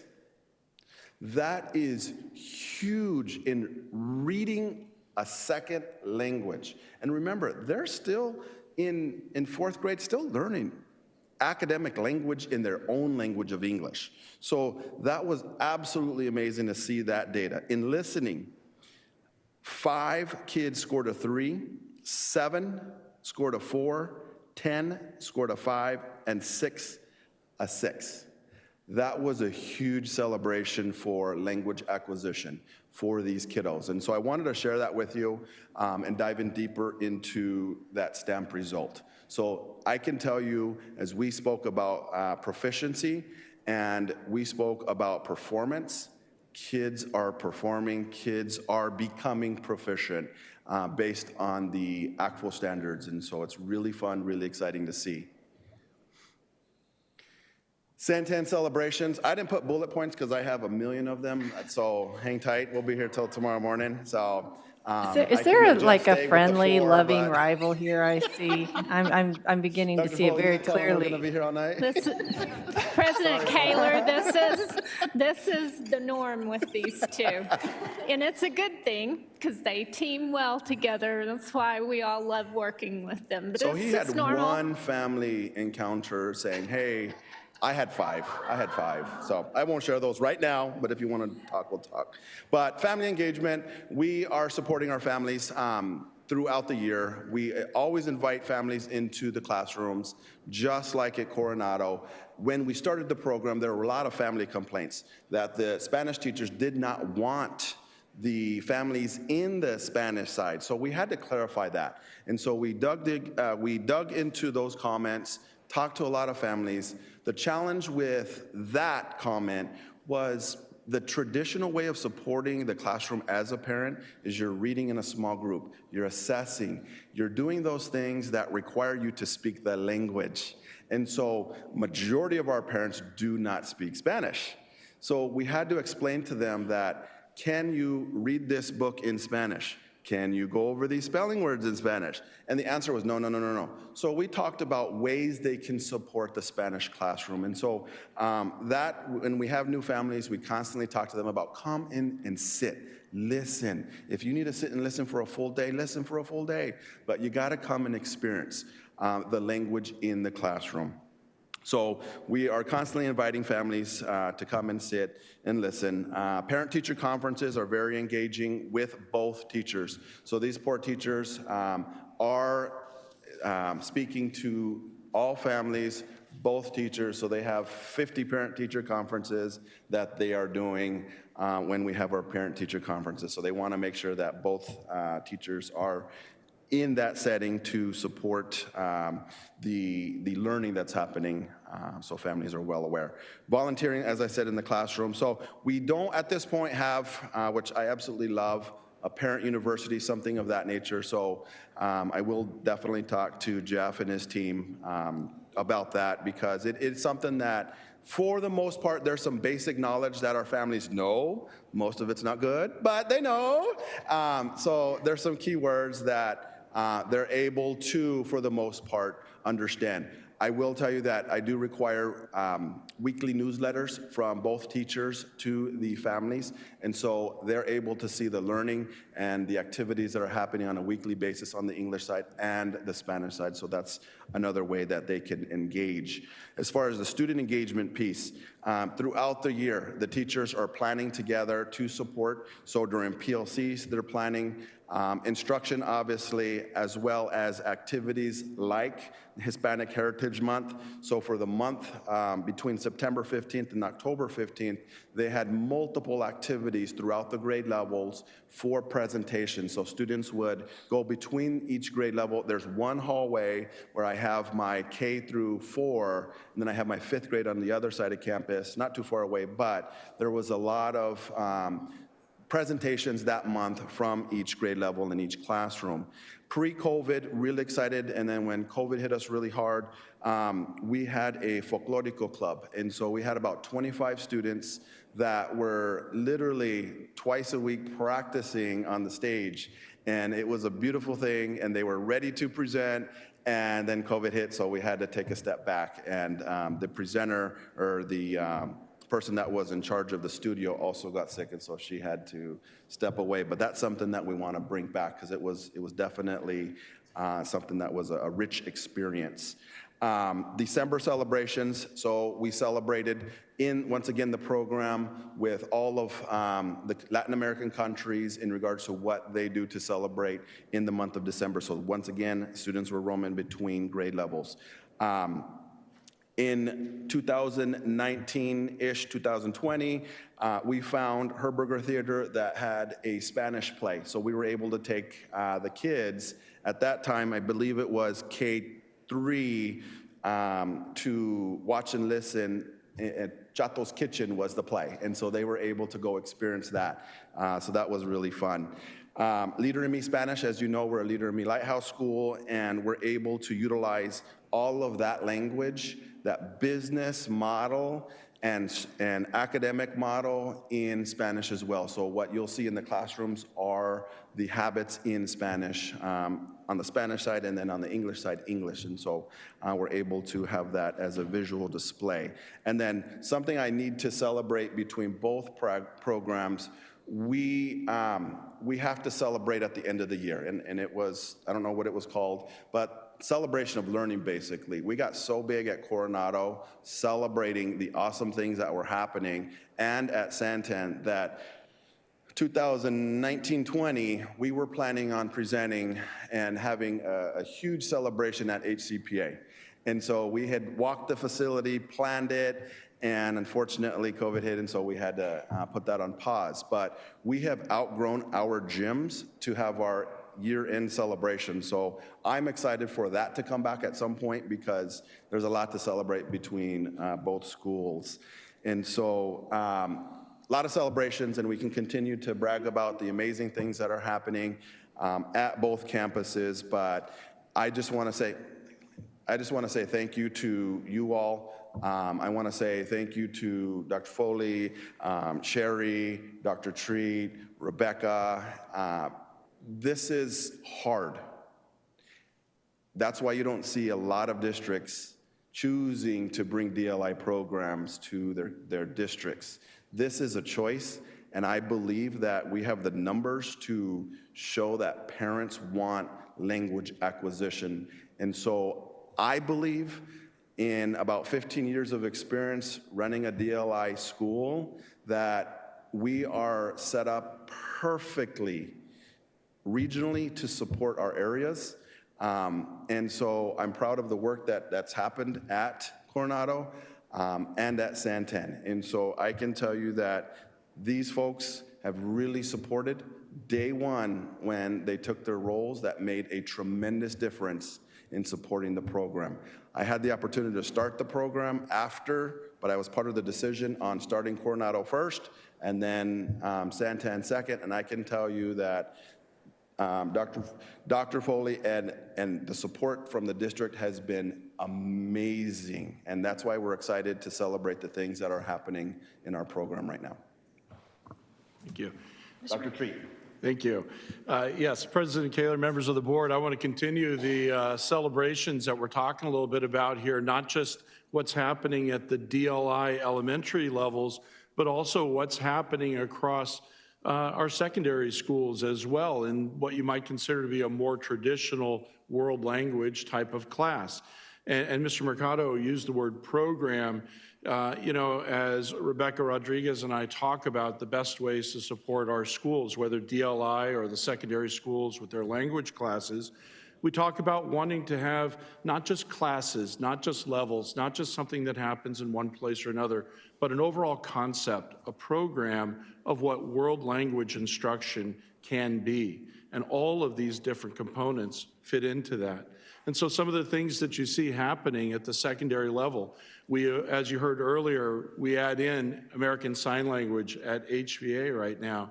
We add in French as a language that we're able to study, as well as Spanish and Mandarin when we get into those secondary schools. You see that 48 students accepted the challenge of taking an AP exam in a world language class last year. It's a tremendous number and to be commended, because that's no small feat. You see 8 different students earn seals of biliteracy, and I'll talk a little bit about that more, but it's that distinction that goes on that student's diploma that says that they went above and beyond in world language study. When we think about our Higley students, whether they're world language students or not, we think about our vision as what do we hope for those students when they graduate? What is that student capable of when they walk across that stage, when they get that diploma? And I'm excited that this program that we're talking about, this world language idea, it aligns perfectly with this concept that we have, this portrait of a graduate, if you will.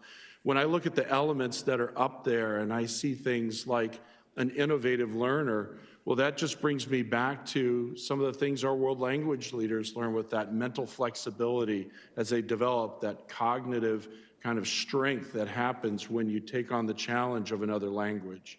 When I see things like socially responsible citizens, I know that our language programs align to this as well, because we're not just studying language, we're studying culture. We're developing empathy through these processes. And when I see things about like college and career ready that we have and hope for all of our Higley graduates, well, when we start talking about limitless possibilities, it's hard to imagine what is more limitless than the ability to communicate with literally billions of people around the world who might not otherwise be able to do so. So it's very exciting to see that while we have a vision of all Higley graduates, this world language vision that we have in mind aligns perfectly with that and helps kind of feed into that concept. I mentioned earlier about the seals of biliteracy. We know the Arizona Department of Education in a few areas allows the opportunity for students who want to strengthen their study, deepen their knowledge in a subject area, to go that extra mile to be recognized with a distinction on that diploma, something that carries forward with them into the job market, into the world and beyond. And we happen to have that seal of biliteracy here in Higley Unified School District. As I mentioned, 8 students last year were able to get that seal, but I have to tell you, one of the challenges we always face with anything like this is how do you promote these sorts of ideas, these opportunities for students? Because let's face it, there are so many different opportunities for young people when they get particularly into secondary education. It's easy to get lost in the middle of their day with all the types of things that young people want to achieve. And so one of the things that we've done, and really credit to Rebecca Rodriguez for creating this, you're seeing here a poster which is in all of our schools. It's in all of our world language classes. It's in all of the DLI classrooms. And if you take a look on here, not only does it spell out exactly what those requirements are, so even if you're a young student, you can begin thinking about this as an aspirational goal for yourself. But it talks a little bit about why a seal of biliteracy might matter. Why is it worthy of that work, that little bit of extra to get that distinction? And if you'll notice that QR code there at the bottom, that's a handy tool so that a student can instantly in the moment, now on their personal device, have an ability to refer back to that particular program and get further information about that. I have to tell you, having been a high school teacher myself, it's difficult sometimes to support students with all the different choices that they have, and for even the person who is teaching them to keep up with the changes in programs, because this is offered by the Arizona Department of Education. So we try to align to it, but we want to make sure we're current. Having this type of information here, that makes it possible for both the teacher and the student to know exactly what it is they need to do to be able to pursue something like this. Mr. Treat, I'm sorry to interrupt. Is this ever sent out to our parents in an email form? Because this would be fantastic for our parents to see, like either in our weekly email or, and I'm opening it up to anyone who wants to answer, either in the weekly email or directed directly to those kiddos who are in those AP honors classes. Yeah, President Kaler, Board Member Wilson, I think that's a wonderful idea. It was just developed recently, so that is something that I think we ought to do for sure. Because again, we go through this idea of promotion of possibilities, and that's that concept that's behind this. And in fact, I've asked all of our instructional coaches in all the areas that have their various seals that go along with their different academic disciplines to follow suit, so that teachers in maybe history, social studies, or in some of the areas, business, finance, and so on, they can also not just promote, but educate and point students into the right direction with this. So I love the idea of I think sitting if our there. parents know about it, sometimes they give a nice nudge to their student that the student may not think about doing, and the parent might say, this is really good, and give some explanation. So I just think it would be nice if the parents also knew. I couldn't agree more, and that's a fantastic idea, and we'll be certain to do that. Thank you. One of the things that we want to highlight here, if you've had a moment to hear a little bit about the work that happened in the DLI and the world languages, one of the things I want to take a moment to highlight and to share is, you know, the last 2.5 years, we had world language programs, we had DLI programs, but you had an entire team dedicated to defining it, refining it, and aligning it to the new standards, proficiency targets, professional development, resources, systems that take long times to put in place, and your team, this amazing dedicated team of administrators and their teachers and our curriculum did this in 2.5 years in the middle of a pandemic, which is one of the things when you look at, we have grown exponentially because Higley could say they had a program. We now can say we have a model program. And we're looking at, one of the things that model programs have is, and it takes vision of the leadership, is it's not just the immediate, but it's the long term. So where does this go, and how do we get there, and how do we make sure that pathways and opportunities are there for students? And it means looking beyond your own borders, even in your own state, or what are those dynamic model programs that exist out there? Affiliation with world languages, either in the immersion model or in our classes, is essential. We're going to talk here in a minute about pathways forward. You know, one of the things we know is that immersion programs exist in a model in the elementary grades. At the secondary, remember, you're dealing with two things. You're dealing with highly qualified, and you're dealing with level of proficiency. Remember, at the secondary level, as we're building their proficiency to continue that language and develop it, the content expertise teachers have in that is that world language, and making sure that teachers are performing at that very level. That's a challenge. You will not find a secondary immersion model in the fact that you're not going to find someone who's proficient in that level of language and highly qualified in all the content areas. Plus, students now also have to begin to expand into other options. You'll notice that's one of the things, we have multiple options. So courses and offerings for students are huge. One of the things that this team has been dedicated to is beginning to not only build our pathway, build it stronger, build it better, but think ahead. And you're going to begin to hear in just a little bit about this team is leading in world languages now as we talk about what's potential. What are we working on the next front? Because there's a need, and our leadership is trying to be part of leading that rather than lagging behind it, and ensure we have pathways and opportunities for our students at all grade levels. So kind of keeping that in mind, we're going to transition into the work of where are we going? Right. Yeah, thank you, Dr. Foley. That's 100% correct, that we are really doing everything we can to see that pre-K through 12 vision here to help make certain that, well, we just don't kind of end something prematurely. And this is what this slide kind of demonstrates for you. When we start thinking about those DLI kids in particular, but really any student that is able to achieve at high levels, what happens is they start to kind of top out early. We have some students that are able to sit for that AP exam in 9th grade and some that are able to get there in 11th grade. But there's this idea that we don't want to let their language exploration, their growth, stop there. If you think about it, learning a language is a perishable skill. It's something that must be practiced over and over. You must be always moving forward to continue to grow and develop. It's not something where you can say, I have it, and then I put it away and I pull it out every once in a while. It has to be utilized. And so what we want to make certain is that with our students who are excelling at these levels, and when you hear the success stories from Coronado and from Santan, here comes a wave of students who are excelling at high levels. Combining that with our current high school kids, we want to make sure that we carry them on through and don't just leave them off in 9th grade.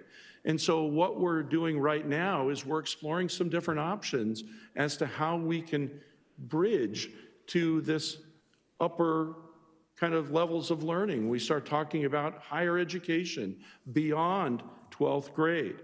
And so there are different models in different parts of the country that we're looking at.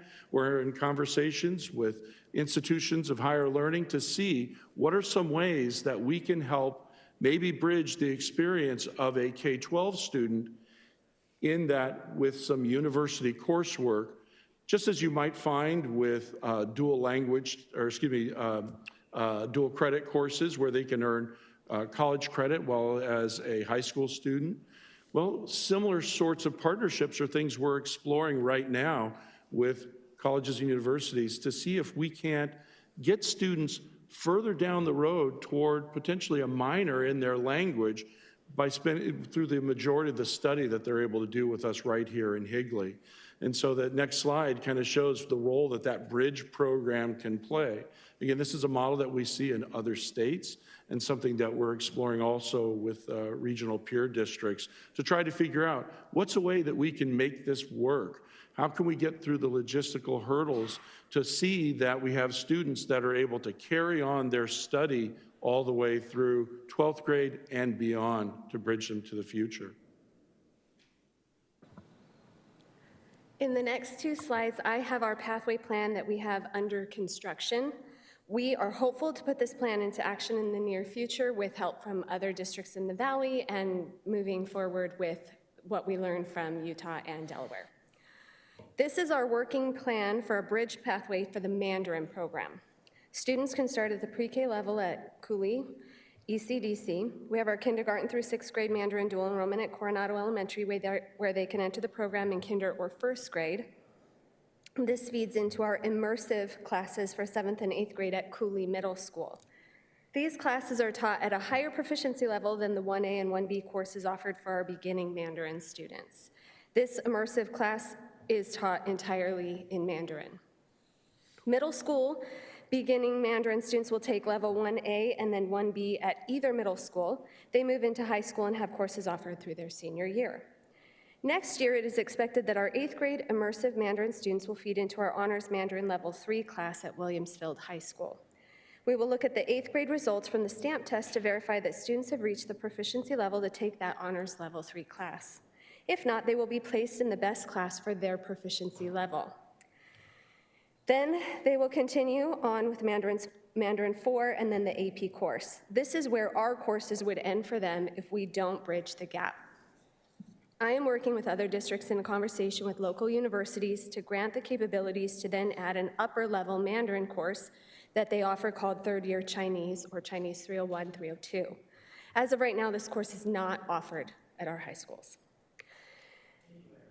Anywhere, but at our high schools. I just want to be clear, it's not available yet.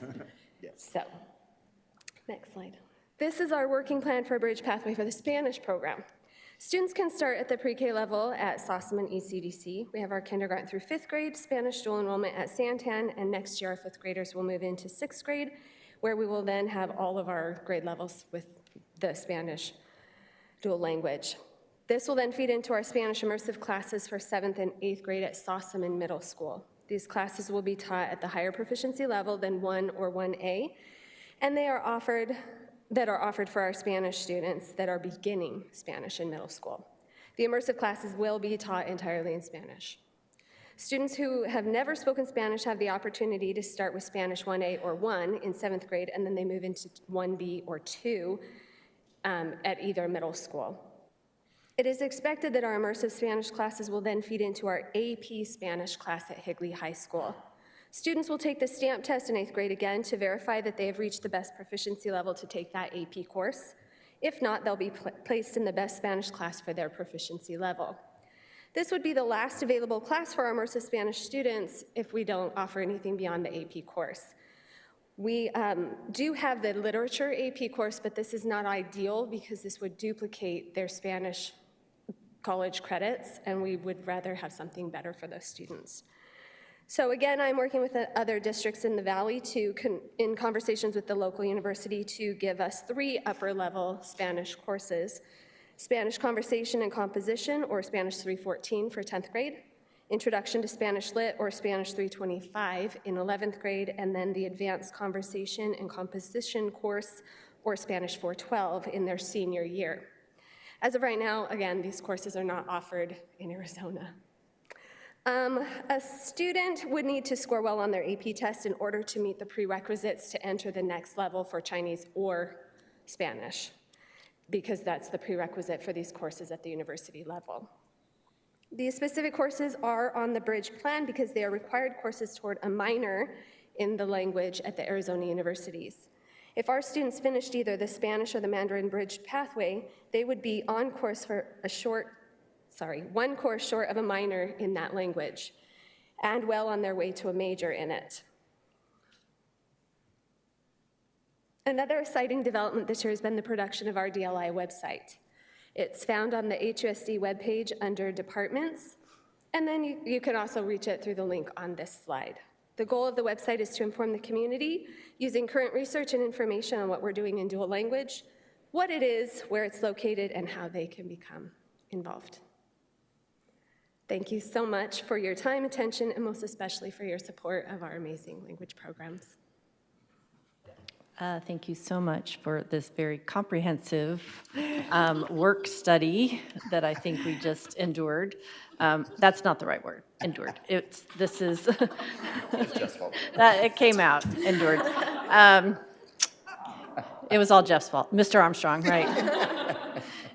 No, all these things are exciting for our district, and so thankful that we do have a world language coach. I know that this was a request by several teachers throughout the years that we would have this position in the district office, and what a difference it's made. Thank you to the principals that you invest your time, energy into all these extracurricular activities that go along with this immersion program, because I know there's many, so thank you for that.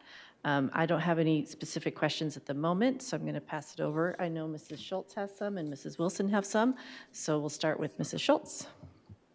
I told Mrs. Kaler I have 2 pages of questions, but I really don't. So I will save all of I am a parent of a DLI, 2 students, but I'll save all my personal questions for Coronado next week. But one of the things I wanted to ask is, what are we doing to promote the program, to help grow the program right now? I know that there's lots of parents that aren't. We look at the numbers. I know Mandarin is lower right now. I know that kindergarten has a wait list with 1 student next year, but what are we doing to promote that to the community, the program? I mean, specifically, I'm just going to be truthful. Being in this business, it really is the marketing specifically is what is the program producing and what is the district doing overall. And what are the goals moving forward that are going to continue to bring those students into the campus? You are right that Spanish does have a waiting list and at Santan, and we are working on doing that. Our program is being articulated by parents that are already in the program that feel that it's doing their child a due diligence in terms of making sure that they're meeting the requirements and the needs of the dual language. And I will tell you that out of all the marketing, in the past we did flyers and we put things on websites.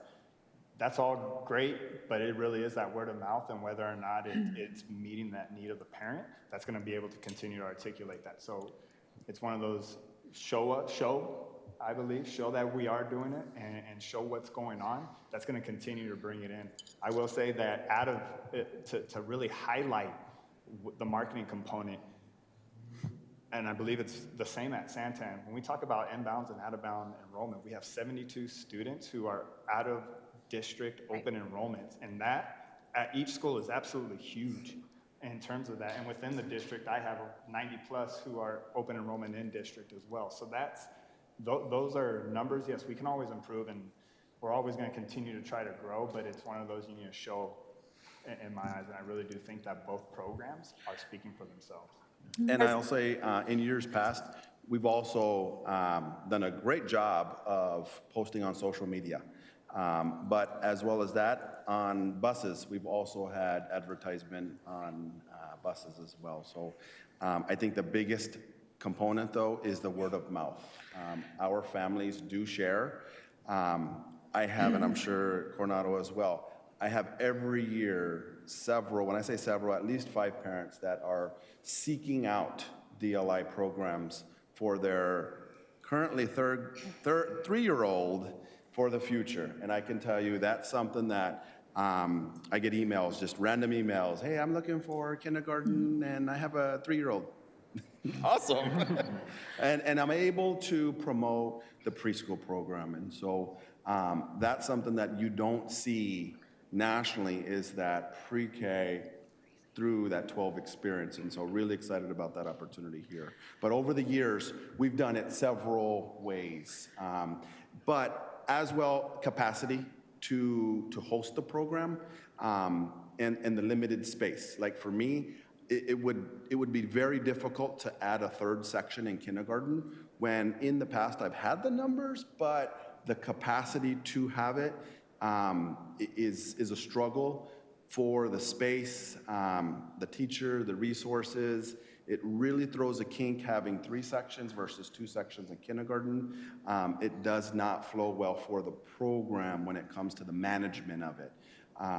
But traditionally, because majority of the kids are on open enrollment in the program, we don't provide transportation for families. And so various reasons families will choose to keep their kid at their home school because, and so we're able to go through that wait list most of the time throughout the year. And so I can say that overall though, the district has done a good job of promoting it on social media and other places as well. President Kaler, Board Member Schultz, one of the things, so promotional things obviously help, but reputation helps. And one of the things, Higley didn't have a presence at the state level as being a model program and the involvement like we have had in the last year and a half. I mean, truly it is word of mouth. And when you are working with a state representative who's known as the state, when people go to and say, where are the best programs? I don't know that our name would have come up until our reputation, again, if you build it, they will come. I think the work that we're talking about, you can see some pride tonight in the work of the individuals. Truly, the amount of work that's been done from building the curriculum to aligning the proficiencies to doing the professional development to taking what we were doing to another level systemically has been a massive process, and we have brought in people to help us get there. And I think we are now going, oh, do you know what they're doing in Higley? Which is really cool. When I go to superintendent meetings with superintendents across the state who don't know about the East Valley, go, oh, I heard about your program. I just beam with pride because it means what we're doing is making a difference. So I think more promotion obviously happens, but word of mouth and quality program matters. And I think we're getting better. Awesome. So, Dr. Foley, oh, sorry, you go. I was just going to add to that in that we have more kids in the Mandarin preschool program. DLI than we've ever had, which typically, or a lot of those kids will funnel into our elementaries. We also promote these programs during kindergarten roundup. And I have a funny story that happened today. A parent called Ed Services and said, how do I get my kid into the DLI program? Do I just need to hold them back in preschool a year so they have an open slot? And I thought, well, we've never had a call like that before. But I think our PR department is great, and social media seems to be the way to go. So, and I'm going to say also, I think it goes into just like we're doing with if Mr. Tilke can get that Sister Cities, those are the events that we were never mentioned of. And for him to come and walk on campus and say, hey, I want you to go ahead and have your students perform, that's absolutely huge. And so those are the types of things that people will start seeing when they're wearing their Coronado gear and when they're wearing their Santan gear and people are talking. That's going to be the component that really is going to start grasping and hearing those conversations. I think that's going to be the number one marketing force. I have more. Thank you. Okay. We didn't see any numbers on stamp tests for 7th and 8th graders. I know Spanish isn't there yet, but Mandarin isn't there yet. Are those numbers there, and how are we tracking those kids to make sure they're on track and supporting them? I'm appreciative that there's kindergarten through 6th and you're here and this team, but it doesn't seem to be involvement from the upper level grades in this program. Board Member Schultz, I think we briefly mentioned that we're going to stamp test every student in a language course currently, whether it's DLI or our world language courses. That's to help us understand, how do we support our teachers? Do we need to do something differently? That data is not a gotcha. That data is to help us improve our practice. And I think it is important for those Mandarin kids that are currently at Cooley to have a snapshot of where are you ready for Mandarin 3? So currently they're not having that, right? The kids that are in 8th grade haven't had a stamp test, is that So they will this year, like I mentioned. I hate to use the COVID excuse, but it threw off a couple of things last year, honestly. Sure. So, but they are scheduled just like everybody else. Okay, awesome. Yeah. And where are we with the bridge program? I know you've mentioned it. Is it reasonable to say it could happen in, 3 years, or is there a timeline, or? We've worked with the universities around here. They have expressed interest. We've actually gone to meetings with their dean of students, and they are currently in talks. The thing that's kind of holding us back right now is, do we house the instruction, or does the university house the instruction? And so that's kind of where we're just in the talks with, how does it look and who's in charge? We're hoping that by the time our Coronado kids get to that final year, that it will be ready for them. That's our desire. The current 8th graders, the Coronado 8th graders the will 8th have graders, it? hopefully by the time they get to that senior year. And why do you want to stay, so, we've looked at the different stuff as far as secondary schools go. Why would someone want to continue in the pathway as far as Coronado to Cooley to, if it's offered at Sossaman and offered at Higley, and we see the kids last week at Higley High already in AP? What's the support or extra support, or is there anything for them in the secondary schools? Okay, let me make sure I'm understanding. Did I really explain that correctly? The immersive Mandarin class is only offered at Cooley. Right. And so they have Mandarin classes at Sossaman, but they don't have that immersive course, so they wouldn't be getting that higher level. I understand, but you can still get there. Yes. You can still get, if you don't stay on the path, you can still get there, through, we saw the kids that are in Mandarin AP already at Higley High School. Yes. So this would be another entry point for students, like if you were in 10th grade and you were in the AP class at Higley High School and you got a 5 on that AP test, you would be able to then move into those courses as well. So it is for any student who is able to pass that AP test to move forward. So this is going to benefit all of our students who are excelling in the language. Okay. And then as far as our immersion program and way we grow, is it along the same lines as other districts as far as the continuation between kindergarten to 12th We are grade, very comparable to what's happening around here, and we are actually very comparable to what's happening in Utah and Delaware. Those are kind of like the ones that everyone looks at because they started first. and they have legislation that backs up their programs, and we have actually been very closely aligned with what they are doing, and moving forward, we will be on that same pathway. Okay. Mr. Mercado, I tried to ask, but what was the club that you mentioned that you were doing twice a week? It was folklorico, so dance. Oh, okay. Okay, awesome. I just didn't hear what you said, and so I wondered what the club Don't was. ask me to do it, but. No. Okay, awesome. I have some more, but I'll let Mrs. Wilson answer. Thank you. I'm like, I got my list. Come on, Mrs. Schultz. But I'll let you go ahead for now. President Kaler, Board Member Schultz, I just wanted to expand upon one of the questions you had that also is important. We talked about the funding of the resources, the addition of the stamp. That is an expensive component. Historically, the stamp it's a standardized assessment. Not all of our world languages were utilizing that as a semester exam. One of the things that Ed Services had to do was expand the budget and to plan for it, to expand it to all of our to our world languages as the secondary level. One of the key pieces there is having a content coach who can work with the teachers to align the maps to use the tool for this purpose. Prior to this year, we didn't have someone dedicated in that capacity, which we do now, which allows for that work to happen. So hence the assessment component now is far more solid. When we're saying pre-K-12, we're talking about the immersion program up to the secondary level. The other component I wanted to hit on is it's important to remember that that bridge program requires us to work through the university system to grant the credit.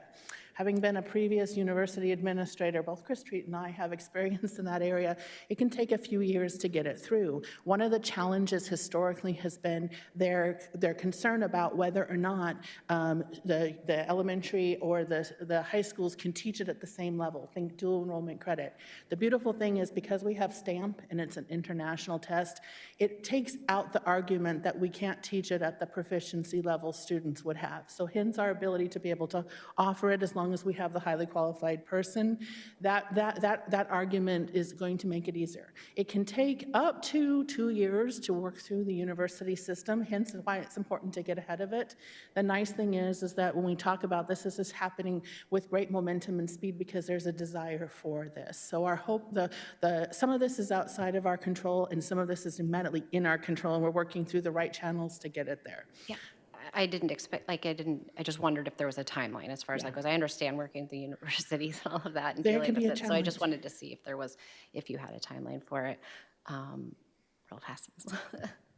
I just wanted to say, I know, sorry, so I didn't want to forget. So 2019 is when this committee was formed and everything, the groups, and DLI started in 2015?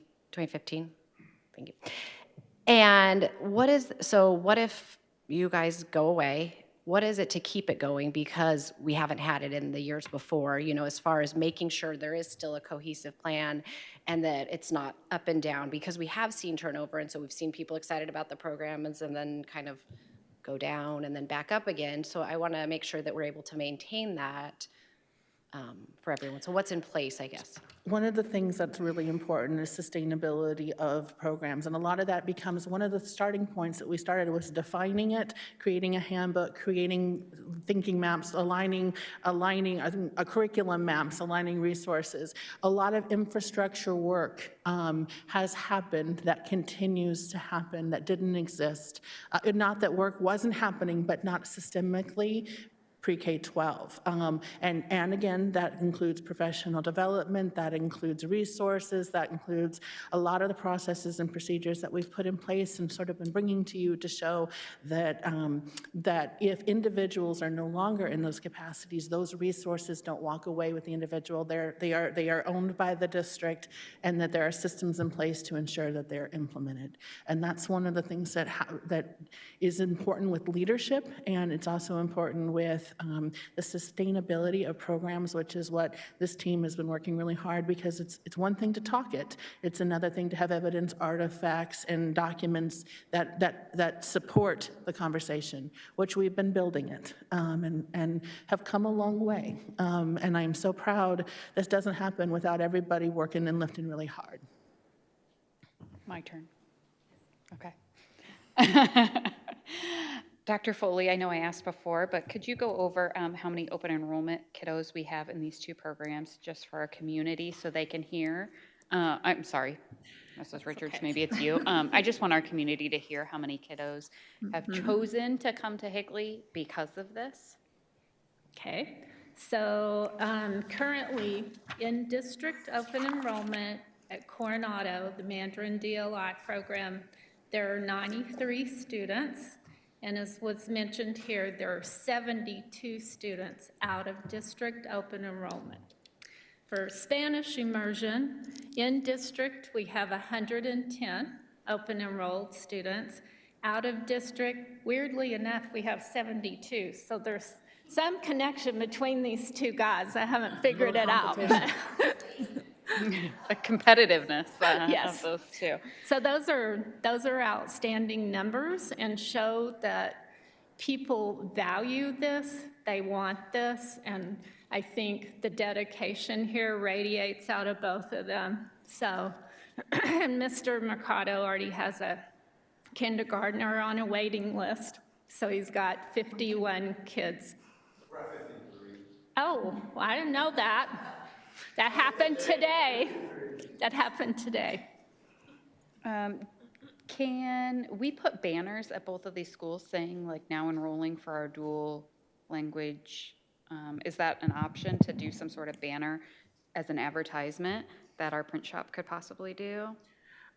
Board Member Kaler, President Kaler, Board Member Wilson, we have a fantastic print shop, and our promotional team has helped us create some lovely things. I think that's a lovely idea. It just might be good if someone is driving by to be able to see that we are offering Spanish and Mandarin. I just thought of that when Mrs. Schultz was asking about what we were doing. Do our students have to maintain a certain grade in order to stay in that in the elementary programs mostly? I know middle school, that's a whole new ballgame, but at the elementary level, if they're struggling in English, should we really have them doing Spanish? How does that work? What do we do there? Board Member Wilson, that's a great question. I'm assuming the Coronado team, but also the Santan team. This is why teachers do such a fantastic job of making connections with kids to monitor that progress.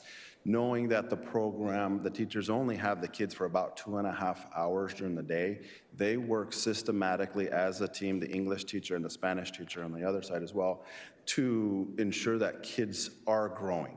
And so we don't want them to start falling behind. What I will tell you, traditionally, I don't have the data in front of me, traditionally at Santan, the district benchmarks that we do, our kids in the DLI program, in general, majority of the time outperform the general side. And that is typically in second grade and higher when we start looking at that data. We also look at past DIBELS data, but it also shows in that DIBELS data, Acadians data, that our K1 kids typically outperform the general side. And those assessments are done in English. And so knowing that, I can just tell you on behalf of Santan, with me being there for 8 years and starting the program, over the past 8 years, that's what you traditionally see with those district benchmark assessments on the English side. Also, can a kiddo, when they get to middle school, if they've been in either of your programs and they get to middle school and they decide that they want to continue Mandarin or Spanish, but they also want to try another foreign language as well, because in my line of work, I've seen people who have 8 languages under their belt because they learn one and it's like a bug and they want to keep learning. Is that a possibility at Higley, that we allow a middle schooler to continue taking Mandarin and or Spanish and then take French, or, well, we don't offer French in middle school. Let's go with the opposite one. Is that, have we ran into it, A, possible, yeah. and can we do that? Can we allow that? Okay. So that it is allowed as long as they have the elective credits available. Okay. They can take whichever credits they prefer. Okay. And then just one more quick follow-up. I looked for the email, and our email's kind of weird on district email. But a few years back, I had a parent write an email and just thanked us for the Mandarin program. Sorry, Mr. Romano, you're going to be very upset. And just thanked us for the program and said, I believe they were driving their child over 45 minutes one way to this program because it was the program. I want to highlight that parent, thank them for their email. They were concerned about the program, making sure that we kept it, but it was something to be said that they reached out to us back then to remind us how important this program was to their family and their student. Yeah, Ms. Wilson, that student actually just left us last year.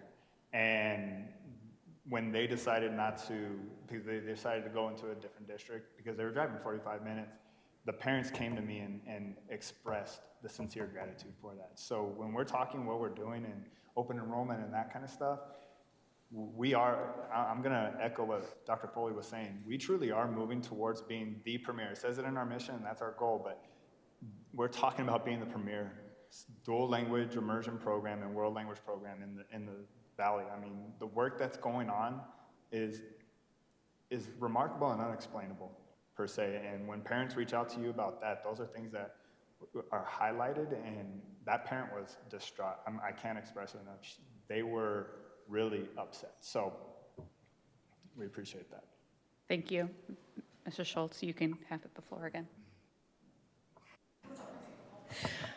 Mr. Ricardo, I wanted to say that you were very proud of your students. In last year, I sat next to you at the Teacher of the Year breakfast, and you showed me all the numbers on your SAM tests and how proud of your students were, so that was great.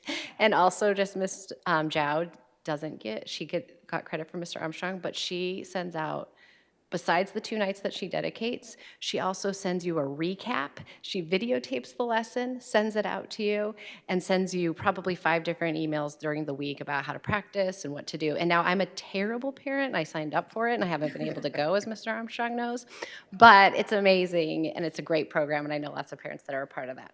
One of the things I wanted to ask, if kids are in the immersion program, and I know there's only 2 electives, and so they get excited and want to maybe try something else, and Mandarin is one of them, is it possible for them to not take the classes in middle school, then test into the program and test into the AP courses? Or President Kaler, Board Member Schultz, you actually hit on the question I was actually going to say, because one of the things we find in middle school actually is that, for the first time they have some opportunity for electives, and they don't have very many electives, and all of a sudden they want to try the dance, they want to try the band, they want to try something else, and we encourage that because there's other enrichment opportunities that they have. Yes, one of the things that we can do is, and again, there's entry points. So you may not do this for a couple years, which is one of the reasons why programs die if you don't have pathways, if you don't have feeder schools, because kids do take a little break, but then they rejoin that, and there's options for reentry at the secondary level,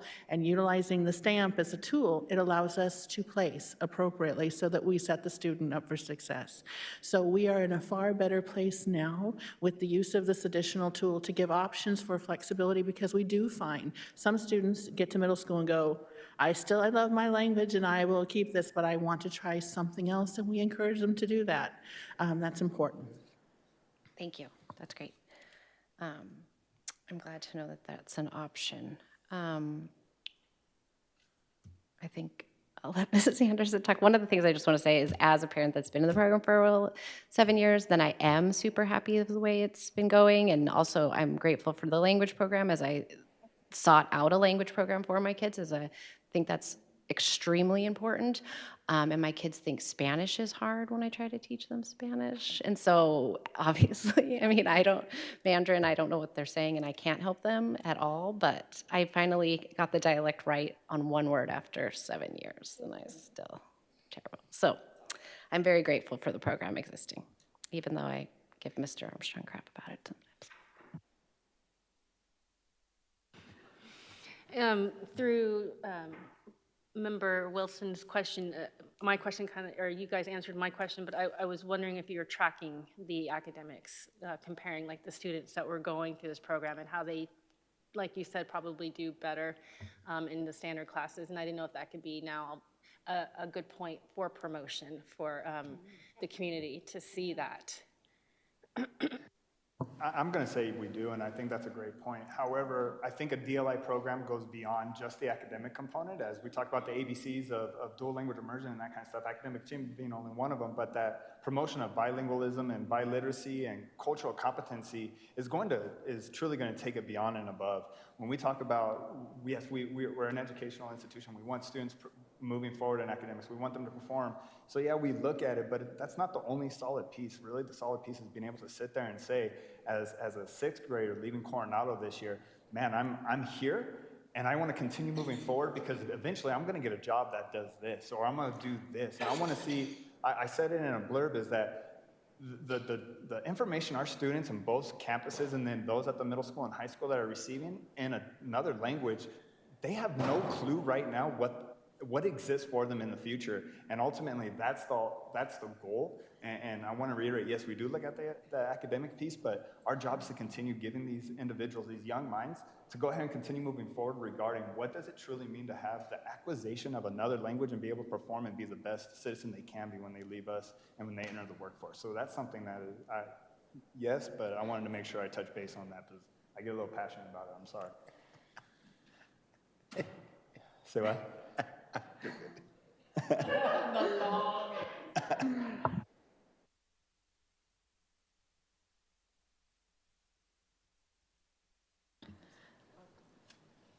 I was just going to wrap things up unless you have something else.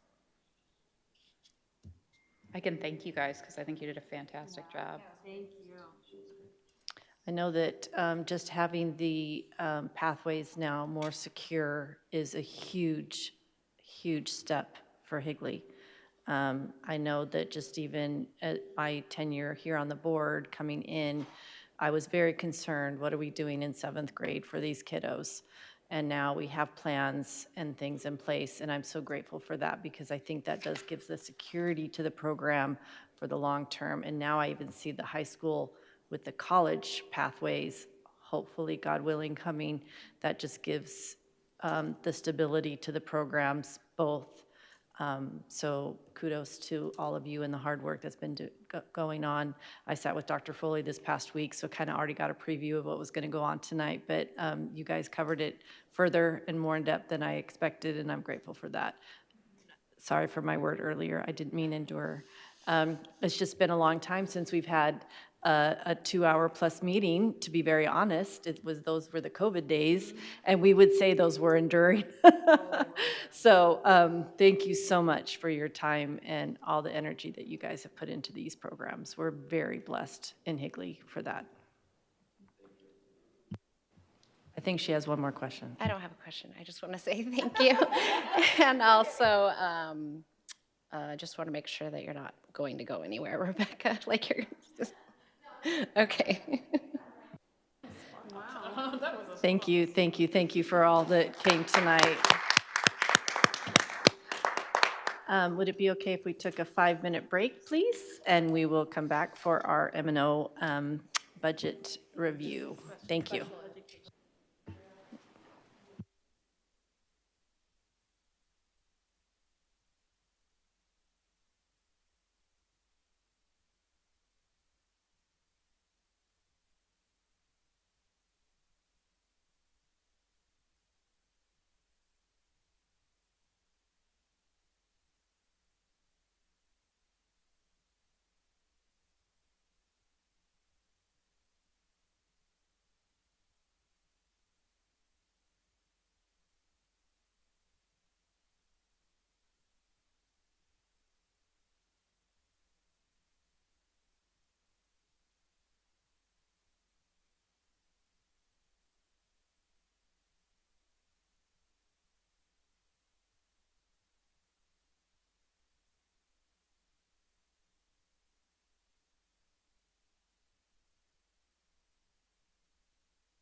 Okay, thank you for that little recess. 7.2, you can see the report. Are there any questions or concerns? I'm good. Anything? If not, we're going to move on. That's just an informational item. And next up, we have Mr. Tyler Moore. He's going to give us the first review of the 2022-2023 M&O budget. Here we go. All right, good evening, President Kaler, Vice President Anderson, and members of the board. Tonight, we will review the first review of the 2022-2023 maintenance and operations budget. As a reminder, the M&O budget accounts for all the district's financials, resources with the exception of the capital items and various cash-controlled funds such as tax credit, gifts and donations, and student activities, which are typically fees and contributions to a particular cause like sports participation, et cetera. So this is our whole budget with those exceptions. I also wanted to point out that it is January 26th, and we're right in the middle of a current budget year. But by law, school districts must do a budget revision for the current year in fiscal 22 in May. And then, of course, we know we adopt the budget in June. So we're in that time frame to talk budget, and that's what we'll do today. So there we go. So first, we're going to review the current budget for fiscal year 2022 and the highlights that are contributing to the budget. First, we're not anticipating any additional COVID relief grant funding. As we presented last year, the district expended ESSER 1 and ESSER 2 on items outlined in the requirements and the federal guidelines. ESSER 3 spending plan was presented to the governing board on November 3rd, and that plan will go through fiscal year 2024. The highlights of the spending plan included free summer school for the next 2 years and elementary counselors and retention stipends for staff as a reminder. Next, we have been closely monitoring and working with our legislative representatives as well as policy advocates regarding the $1.1 billion and potential cuts to education funding due to the aggregate expenditure limit. For context, the aggregate expenditure limit was passed in 1980 to limit how much K-12 schools can spend in a school year. The cap fluctuates each year depending on enrollment. In short, the formula takes the previous year's enrollment plus inflation. Where this goes wrong, well, and also to note, charter schools are not included in the spending limit since they did not exist in 1980. Most schools are funded, most school funds count towards the limit with the exception of federal funds, much like ESSER and IDA grants, as well as title grants. Fast forward to today, and the reason this is now an issue is due to a few factors. First is Prop 301, or Classroom Site Fund. That is now added to the calculation to the aggregate expenditure limit due to the original proposition expiring in 2018. That was voter approved, if you remember. In 2018, the legislation extended Prop 301, or Classroom Site Fund, without provisions exempting it from this aggregate expenditure limit. So that's around $600 million that's adding into this budget limit, which is a major factor. Second, the state has worked to restore funds such as the district additional assistance from recession-era cuts, which is a good thing. But those restored funds are counting towards this limit, which are now at risk of being cut. Higley, if this is not exempt at the legislature by a 2/3 vote, Higley is at risk of potentially $16 million in budget cuts to this current year. The budget estimates presented in this next slide will assume an exemption will be passed by the legislature, but I do have a slide that will present some contingency plans if this does indeed come to fruition. On a good note, Higley is realizing some growth this year, as we talked about in the bond first review. We are realizing a 2.2% increase in average daily membership. That equates to about 250 students. That is a positive impact to this budget, as we'll discuss in the next slides. And lastly, due in part to the bond not being successful last year, the district will be forced to revert back to funding its capital leases through the M&O transfer. So as a reminder, we transfer operational budget to pay for that lease payment, due in part to our capital budget not being enough to support that payment. Mr. Tyler Moore.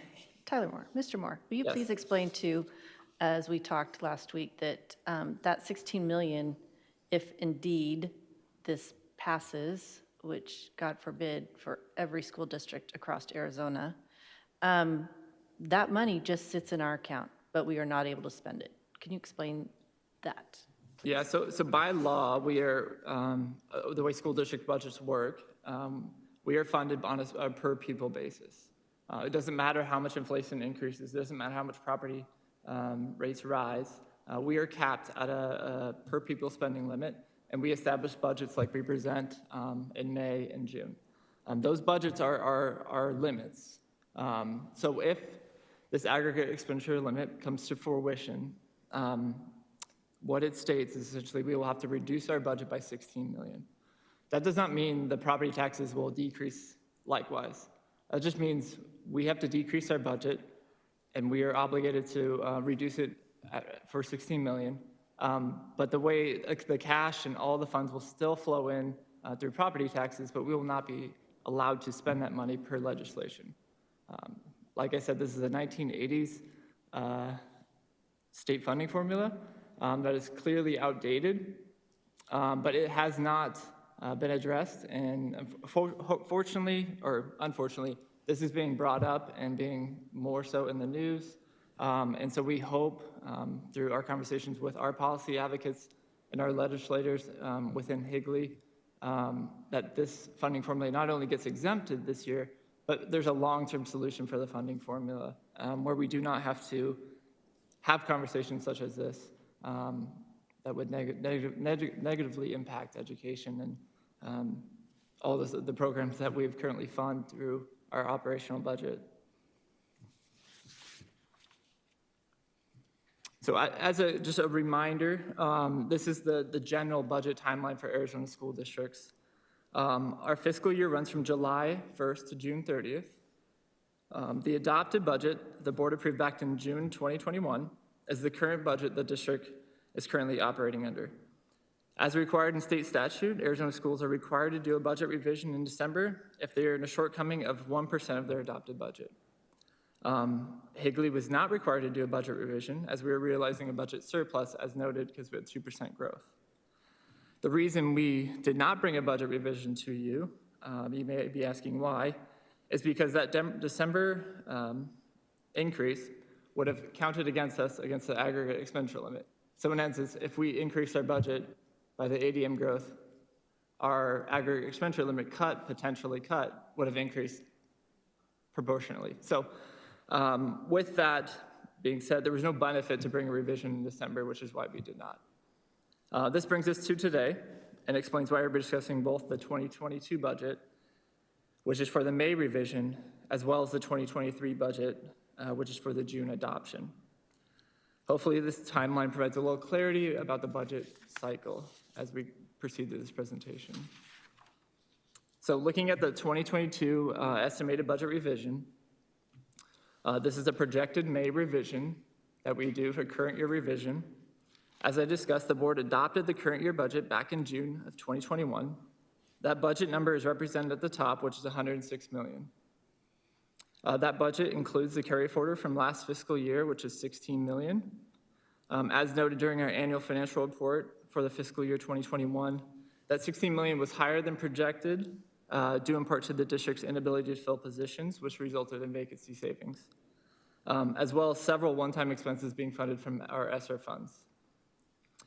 We anticipate those one-time savings coming back into the M&O budget for fiscal 23, as it was just a one-year relief. Next, we'll look at what we are projecting for a May revision. Mostly due in part to growth, we are looking at revising our current budget up to 110 million. The increase takes in consideration the 2.2% growth in ADM this year, but again, this does not take in consideration the potential aggregate expenditure limit reductions. This is best case scenario. Doing the math, the difference, the district will look to increase its budget capacity by 3.3 million. So I'll go over a little bit on the next slides on what that means going forward. But first, though, that's our current May revision that we'd have to do. That plays right into our 2023 budget that we would be adopting in June. So first, and again, we don't anticipate nor are we budgeting for any additional COVID relief funding. One item that has already been budgeted for from our COVID relief funds is the second retention stipend for fiscal year 23. We've discussed this in both our ESSER 3 presentation as an upcoming item. The requirements for the stipend would be similar to the first retention stipend paid out in November. Employees who signed their contract and or at will work agreement for next fiscal year and work from July to the end of August will be eligible for that retention stipend. Again, these funds will be prorated on FTE or full-time equivalency. And with any funds, these are subject to taxes. That was one misconception on our first presentation that I want to clarify with the second retention stipend. As with the 2022 budget revision, the 2023 budget will be directly affected if legislation does not pass with the exemption to the aggregate expenditure limit.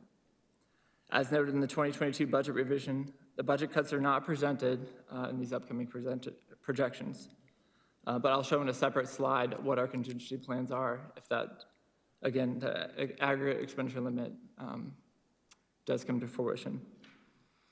Some good news for our employees is the ARS contribution rate will decrease next year by 0.24%. While this is a small cut, it is a change of pace from the last several years of increases to the ASRS contribution rate. So employees can expect a small increase in their take-home pay.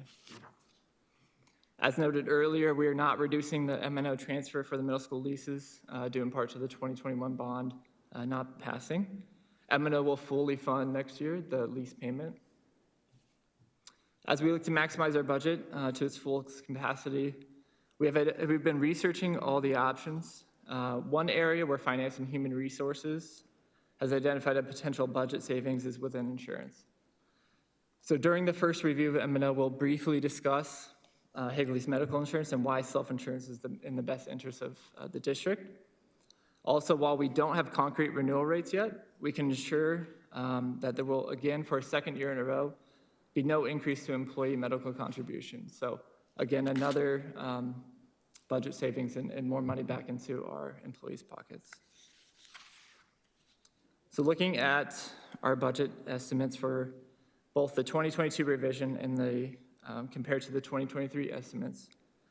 For fiscal year 2023, we are projecting a budget of $112 million due to the projected inflation. Let me back up 1 second. At the top, you'll see the 2022 estimated revised budget that we previously discussed.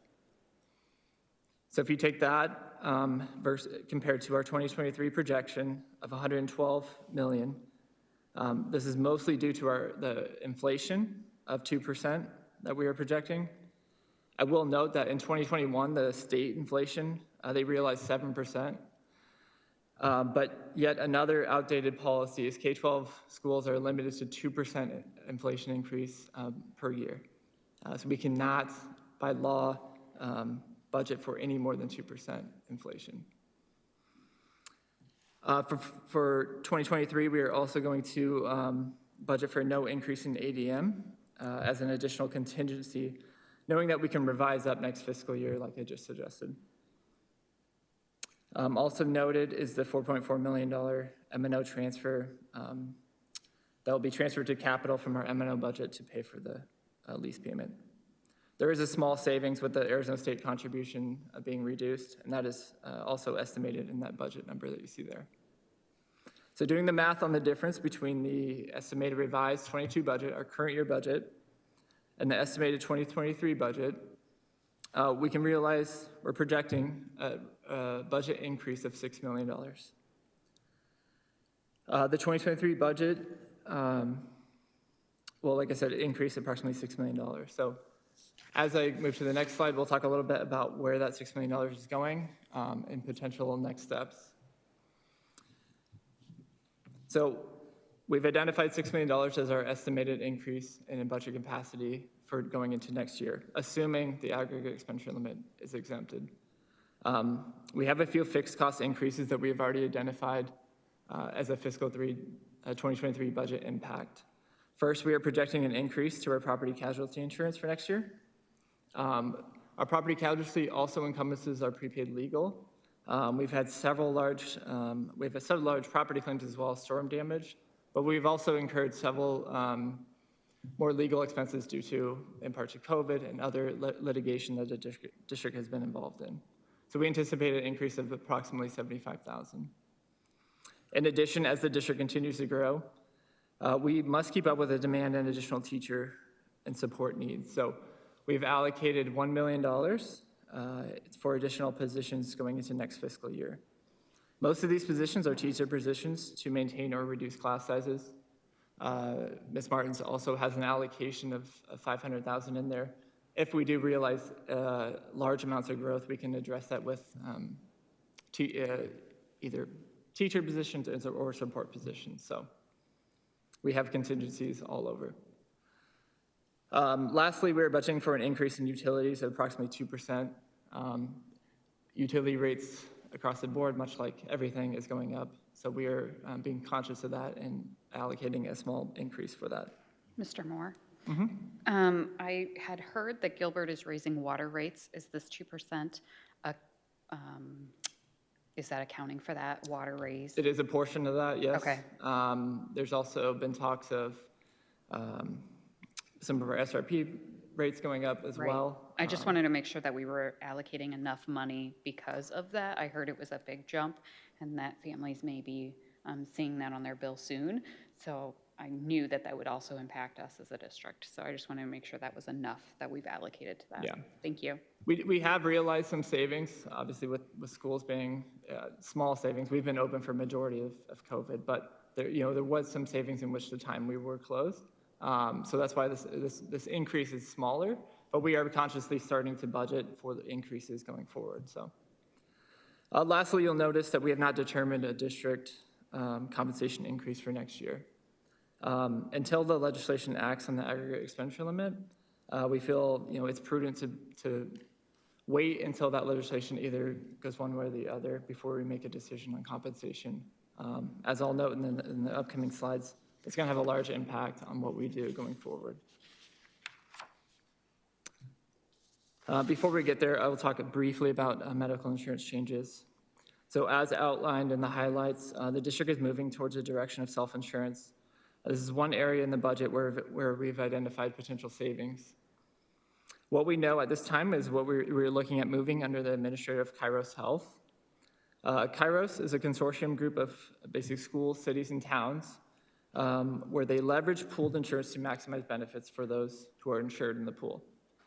There are several other neighboring districts involved in this under the umbrella of Kairos, including Chandler Unified, Queen Creek, Scottsdale Unified, as well as several towns and cities. So by Higley moving self-insured within this consortium, we will still remain independent, but we'll be able to leverage the buying power of these other insured.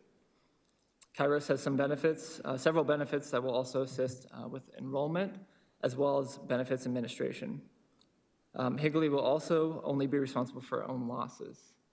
So while we're leveraging these pooled resources, we are still maintaining our independence. So if we do realize low claims in a year, we will realize those savings, not the pool.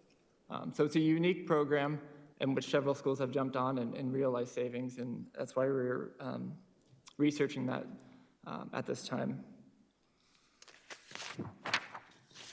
So again, this is another area in which we are currently working on. So as we move through the budget cycle, we'll bring more information regarding this.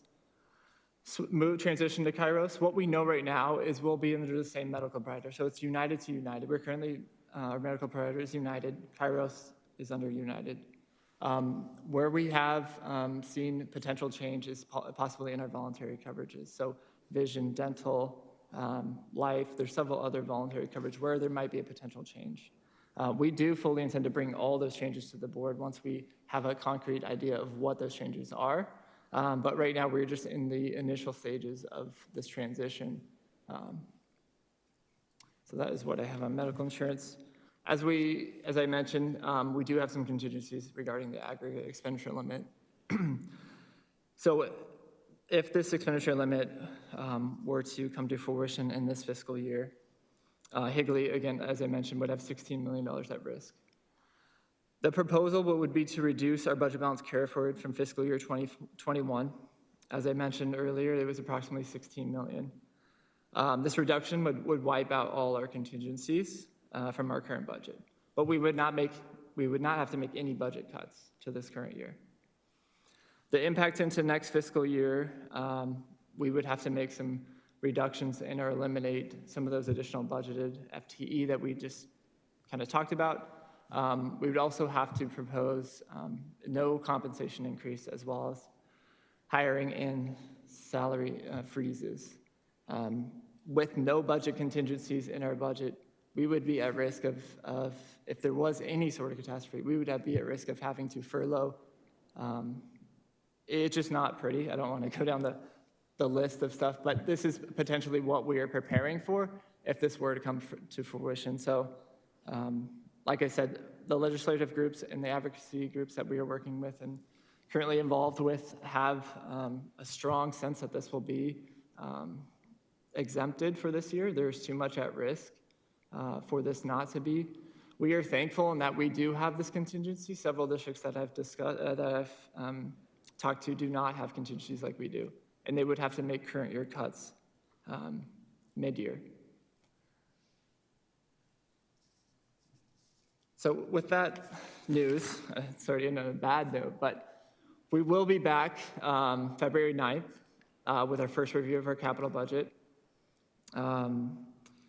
as well as, so February 23rd. We did postpone, I think on our original budget calendar, we had us coming back for a second review on February 9th. The aggregate expenditure limit deadline is March 1st, so we don't feel that any change would be made between now and February 9th. So there would be the same information we presented tonight.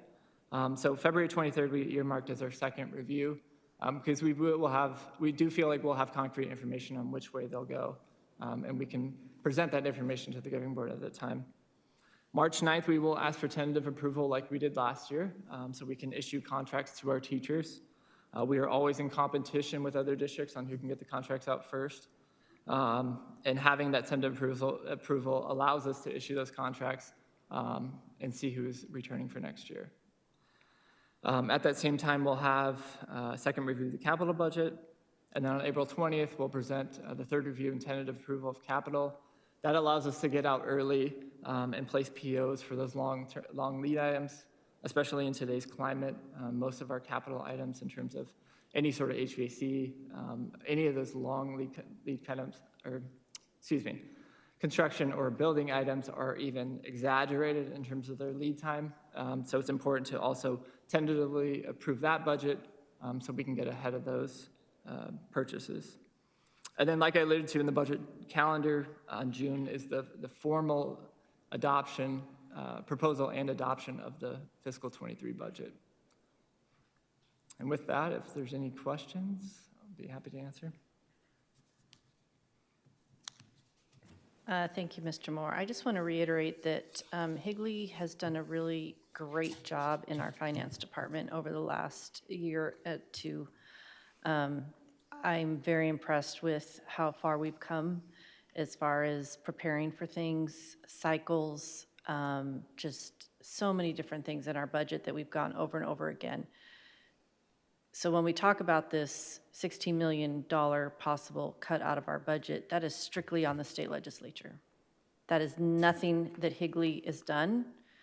That is nothing that any school district in this state has done or deserved. And I just want to make that very clear. So if there's people out there that are listening tonight, this is a state legislative decision that will be made, and districts across the state will have to live with the consequences of that. It's very difficult for me to sit here and listen and know that our federal government has been quite generous with COVID relief monies, ESSER 1, ESSER 2, ESSER 3, and then for our state to come in and say, hold the phone, we're going to cut $16 million. It is absolutely atrocious to think about. So if there was ever a time that anybody felt like they needed to advocate at the state level, now is the time. And I just want to encourage people to contact their state, local legislators and fight for every district in the state of Arizona, not just Higley, but every district does not deserve this. So that's all I have to say about that. Okay, No other questions, concerns? Sorry. I think we can follow up with, to follow up your statement. Arizona is always ranked very low on funding, and now we're going to be even lower. If they decide to take this money from us, thank you, because we'll be even lower on the ranking. It's disappointing. It's disappointing to see what they're doing in the legislation. They're looking at also doing some other cuts to us for a governing board not to be able to pay for certain things, professional development wise, and it's disappointing. Yes, thank you. Okay. Thank you, Mr. Moore. And we will see more of you in the near future. Okay, moving on to 8.1. Any future agenda items that the board would like to see coming down the pipeline? Yes, no, maybe so? Okay. This is something, Yes, go ahead, Mrs. Schultz. sorry, President Kaler, if, moving forward, it doesn't have to be any time soon, obviously we have a lot on the board, but will there be any kind of presentation to see how the first year of the virtual academy went and where we are? And President Kaler, Board Member Schultz, we can definitely add that as an overview here of how things are going. We can identify where. I want to add too that this is not an exhaustive list. Some of our annual things that we bring to you on different things we did not outline here. These are some of the special topics, but absolutely we can talk about an overview year of HVA for us as well. Numbers, curriculum, all the things we've learned, and next steps. Awesome, thank you.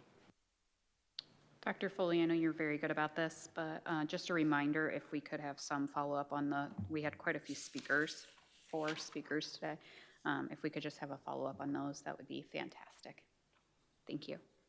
Yes, more information to follow on those for sure. All right, 10.0. I move